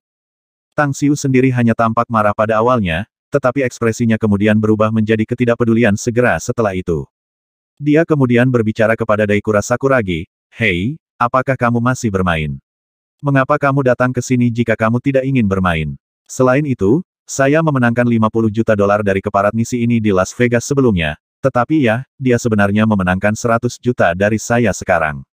Itu memberi saya suasana hati yang buruk. Aku harus membalasnya dan bertaruh lagi." Daikura tidak menjawab, tetapi ekspresi marah di matanya mengkhianatinya. Sedangkan untuk Nishi Masayoshi sendiri, dia dengan sombong berbicara sambil tersenyum, "Iya, kamu bukan tipe orang yang tidak mampu kehilangan, Bro Tang. Selain itu hanya 100 juta dolar. Ini seperti setetes air untuk seorang taipan seperti Anda. Bagaimanapun, aku akan menemanimu sekali lagi jika kamu masih ingin pergi. Tapi mari kita buat kesepakatan dulu. Tidak peduli siapa yang menang atau kalah, semuanya berakhir dengan permainan, dan pemenang harus memperlakukan yang lain dan menemukan mereka beberapa anak ayam panas. Baik-baik saja dengan saya." Tang Xiu mengangkat dagunya dan menjawab dengan niat yang saling bersaing. "Jadi, apa yang akan menjadi pertandingan kita selanjutnya?" tanya Nishi Masayoshi. "Permainan kartu. Masing-masing mengambil kartu, dan siapapun yang memiliki kartu terbesar akan menang. Taruhannya masih 100 juta dolar. Bagaimana dengan itu?" tanya Tang Xiu. "Tidak masalah." Nishi Masayoshi setuju dengan senyum aneh. Daikura, berdiri di samping, mendengar bahwa Tang Xiu dan Nishi Masayoshi memutuskan untuk memilih permainan kartu sebagai permainan berikutnya. Dia tiba-tiba menyela, "Hitung aku akan menemani kalian berdua." Tang Xiu tertegun. Kemudian, dia dengan cepat sadar dan menepuk bahu pria itu. Dia mengangkat ibu jari dan memuji. "Kau pria yang hebat dan luar biasa, Tuan Sakuragi. Anda punya bola, saya kagumi itu. Terlepas dari siapapun yang menang atau kalah, Anda adalah teman saya nanti seperti teman baik saya ini, Nishi Masayoshi." Senyum jelek muncul di wajah Daikura Sakuragi. Dia hanya menolak gagasan menjadi teman baik Tang Xiu. Dealer mengocok kartu dan memotongnya. Tak lama setelah itu, satu kartu dikirim ke masing-masing pemain. Daikura sendiri adalah seorang kultivator Buddha yang kuat dan menarik beberapa trik ketika pedagang sedang membagikan kartu. Dia menukar kartu terbesar untuk jatuh ke tangannya, namun, dia tidak menyadari bahwa Tang Xiu juga melakukan teknik diam-diam tepat setelah dia menarik trik. Hahaha, kamu benar-benar tidak bisa menghentikannya saat keberuntungan datang. Saya mendapat kartu as hati. Nishi Masayoshi adalah orang pertama yang mengangkat kartu itu dan tiba-tiba tertawa setelah melihat kartu pertama yang ia dapat. Tang Xiu juga mengambil miliknya, dan itu 10 sekop. Pada saat ini, Daikura Sakuragi terlihat puas dan puas. Dia membuka kartu itu tanpa melihatnya dan tersenyum sambil berkata, "Maaf, milikku adalah raja sekop terbesar." Anda berdua tersesat. Para penonton yang berkumpul di sekitar mengenakan ekspresi aneh ketika mata mereka tertuju pada kartu, sedangkan para penjudi lainnya dari kejauhan melihat proyeksi di layar lebar. Kartu di depan semua orang adalah Raja Hati. Apa yang sedang terjadi? Sangat menyadari sesuatu yang aneh di wajah semua orang di sekitarnya, Daikura Sakuragi melihat ke bawah untuk melihat kartunya, hanya untuk menatap dengan tak percaya langsung dan berseru, "Tidak mungkin, kartuku jelas adalah King of Spades. Bagaimana bisa menjadi?" Sialan, Tang Xiu menyela auman Daikura dengan wajah cemberut. Adapun Nishi Masayoshi, dia seolah-olah tidak melihat ekspresi kaget Daikura Sakuragi serta kemarahan Tang Xiu. Dengan senyum berseri-seri penuh kegembiraan, dia berkata dengan suara keras, "Kamu bertaruh, jadi kamu harus siap untuk kalah. Bukan masalah besar. Anda berdua kalah, jadi transfer uang dengan cepat." Orang yang berhati-hati mungkin dapat merasakan bahwa ada sesuatu yang tidak benar meskipun perangkap secara bertahap dibuat dan diperkuat pada setiap langkah. Namun, tindakan meyakinkan Tang Xiu sebagai celana sutra yang memamerkan sisi tidak pernah kekurangan uangnya telah sepenuhnya memikat Daikura Sakuragi untuk akhirnya jatuh ke dalam perangkap dan kehilangan 200 juta dolar tanpa biaya. Kehilangan seperti itu jelas merupakan pukulan luar biasa bagi pria itu. Namun, ia harus menepati janjinya saat berada di bawah pengawasan ribuan penonton, jika tidak reputasinya akan sia-sia dan menjadi orang yang memalukan di mata banyak orang. Namun, melihat betapa sombong, bersemangat, dan bangga Nishi Masayoshi pada saat ini, keinginan untuk membunuhnya tak terhindarkan meletus di dalam dirinya. Dia diam-diam memutuskan untuk bertindak sendiri dan memisahkan kepala orang ini dari tubuhnya ketika keributan berlalu setelah beberapa waktu. Dia akan merebut kembali semua kerugiannya hari ini dan benar-benar merampas segalanya. Ada hal-hal yang masih harus kupertahankan, Tuan Tang. Pamitan. Daikura tampak pucat dan terlihat sangat marah dan dengan dingin menjatuhkan pernyataan itu sebelum berbalik dan pergi. Tang Xiu tidak memperhatikannya dan hanya mentransfer uang pasak ke rekening Nishi Masayoshi, mengatakan dengan wajah kesal, "Baiklah, lepaskan aku semua omong kosong dan berhenti menjadi brengsek. Tuan muda ini tidak berminat untuk bermain dengan wanita hari ini. Jangan repot-repot. Aku akan menemukan diriku tempat untuk beristirahat dan aku akan membawamu pada beberapa pertandingan lain setelah beristirahat." "Yah, jangan khawatir tentang itu, Budi." Nishi Masayoshi buru-buru menjawab, "Mari kita pergi bersama jika kamu tidak ingin bermain lagi. Selain itu, Anda belum menemukan tempat yang bagus untuk tinggal di Jepang, bukan? Jangan pergi ke hotel, villa saya di Kyoto tersedia untuk Anda. Atau apakah Anda ingin saya menemukan sekelompok beles dan bergabung dengan saya untuk melihat mereka?" Bah, benar-benar pamer. Tang Xiu menatapnya dengan tajam. Dia langsung mengulurkan tangannya dan berkata, "Beri saja alamat dan kunci. Anda bisa pergi kemanapun, tapi jangan ganggu saya hari ini. Tunggu sampai besok untuk menunjukkan kepadaku ayam-ayam itu." Nishi Masayoshi tidak marah. Dia dengan cepat mengeluarkan kartu pintu dan memberikannya kepada Tang Xiu. "Alamatnya ada di sana, kamu bisa langsung ke sana." "Itu benar, apakah Anda ingin saya memberi Anda $100 untuk taksi?" "Aku akan mematahkan hidungmu jika kamu berani mengeluarkan kentut yang menyebalkan lagi," jawab Tang Xiu dengan marah. Dengan mengatakan itu, dia dengan cepat meninggalkan Yah terapung bersama dengan Kuwako dan yang lainnya. Setelah duduk di mobil, ponselnya berdering dan dia dengan cepat bertanya, apakah dia kembali? "Iya, terus awasi dia." Dimengerti. Saat dia menutup telepon, senyum muncul setelah dia mengubah penampilannya. Dia baru saja memenangkan $300 juta dengan mudah dan menggali lubang untuk Daikura Sakuragi. Operasi itu begitu lancar sehingga di luar dugaannya. Uang itu baru saja ditransfer ke rekening yang biasa di Bank Swiss, Sekmaster.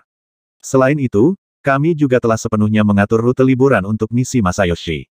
Tidak ada yang akan melihat kepergiannya dari Jepang malam ini, dan tidak mungkin bagi Daikura Sakuragi untuk menemukan jejak Nishi lagi karena kemampuannya.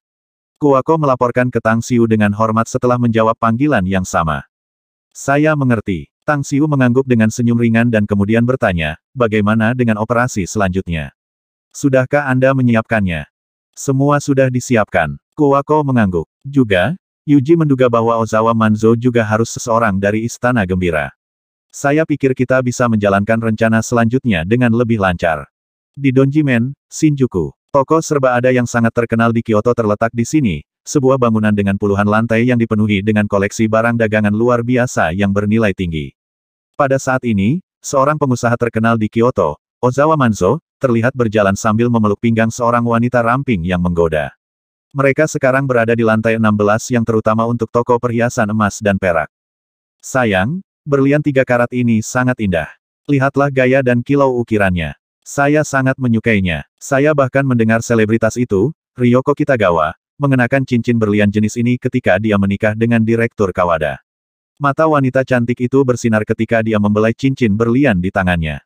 Suara manisnya seakan mampu membangunkan seorang lelaki mati dari kuburnya. Ozawa Manzo mengangkat alisnya tanpa banyak minat dan berkata, beli saja kalau kamu suka. Jika laki-laki Ryoko Kitagawa mampu membelinya, saya juga bisa. Ah, saya pikir kalung platinum di lemari pajangan berikutnya bagus. Saya akan membelinya untuk Anda juga. Terima kasih, sayang. Wanita yang glamor itu menciumnya, riak di matanya yang seperti rubah seolah-olah air. Tahan, Kawako Yamamoto, yang sudah mengubah penampilannya, berjalan dengan sepatu hak tinggi dan gaun merah panjang. Dia dengan lembut membelai rambut di dahinya dan berbicara tanpa asin, aku suka cincin berlian ini juga. Mengapa Anda tidak memberikannya kepada saya? Ekspresi wanita menggoda itu berubah dan dia dengan marah bertanya, siapa kamu? Apakah kamu tidak tahu arti pertama datang pertama dilayani?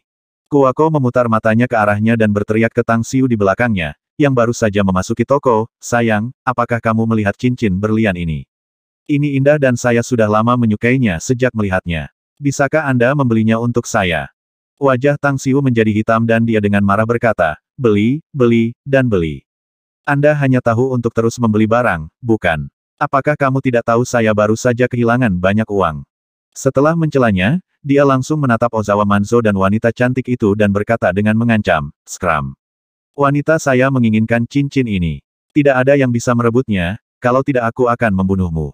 Cahaya dingin melintas di mata Ozawa. Dia melangkah maju ke depan menuju Tang Xiu dan mencibir. Dan siapa kamu, Tuan? Anda benar-benar berani mengambil barang dari Ozawa Manzo. Apakah Anda lelah hidup atau apa? Tang Xiu menatap belati padanya dan bergemuruh. Sialan apa itu Ozawa Manzo? Iya. Saya mengambil barang-barang Anda. Apakah Anda ingin saya memukul Anda atau apa? Ozawa sangat marah. Dia selalu menjadi pelaku intimidasi, bukan sebaliknya. Dia mendorong wanita cantik yang memeganginya dan bergerak untuk memberi Tang Xiu pelajaran. Namun, ketika dia berjalan 2 langkah ke depan, dia sedikit mengernyitkan alisnya ketika melihat puluhan pria tegap masuk melalui pintu masuk toko. Bocah ini bukan orang awam biasa. Menjadi pria yang berhati-hati, Ozawa menarik kembali pandangannya dan dengan dingin bertanya, siapa kamu? Mencoba menghalangi dan datang ke sini dengan begitu banyak pria. Apakah Anda melakukannya dengan sengaja untuk memberi saya pelajaran? Ya. Tang Xiu memutar matanya ke arahnya dan mengejek. Kamu pikir siapa itu? Siapa? Aku, sengaja membuat masalah. Aku sudah bilang untuk enyahlah, kalau tidak aku akan memukulmu begitu keras sehingga bahkan ibumu tidak akan mengenalimu. Bajingan. Ozawa bergegas menuju Tang Xiu dan muncul di depannya hanya dalam sekejap mata. Tinjunya bergerak sangat cepat dan langsung mengenai dada Tang Xiu.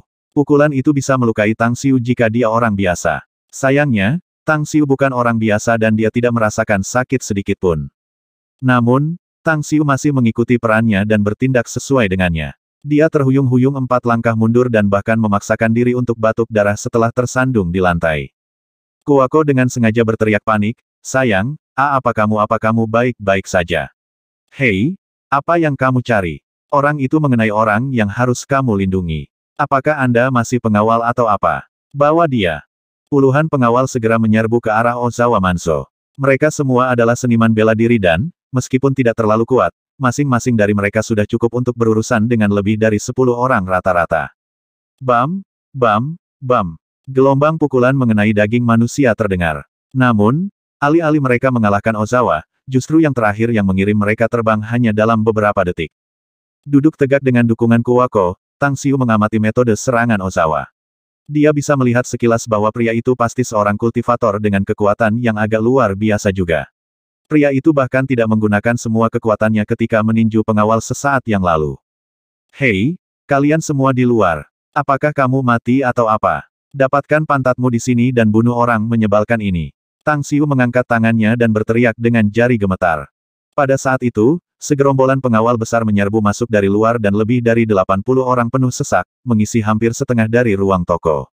Ketika para pengawal ini melihat penampilan Tang Xiu yang menyedihkan dan kondisi menyedihkan rekan-rekan mereka, mereka segera berkerumun, dengan sebagian besar dari mereka mengeluarkan senjata.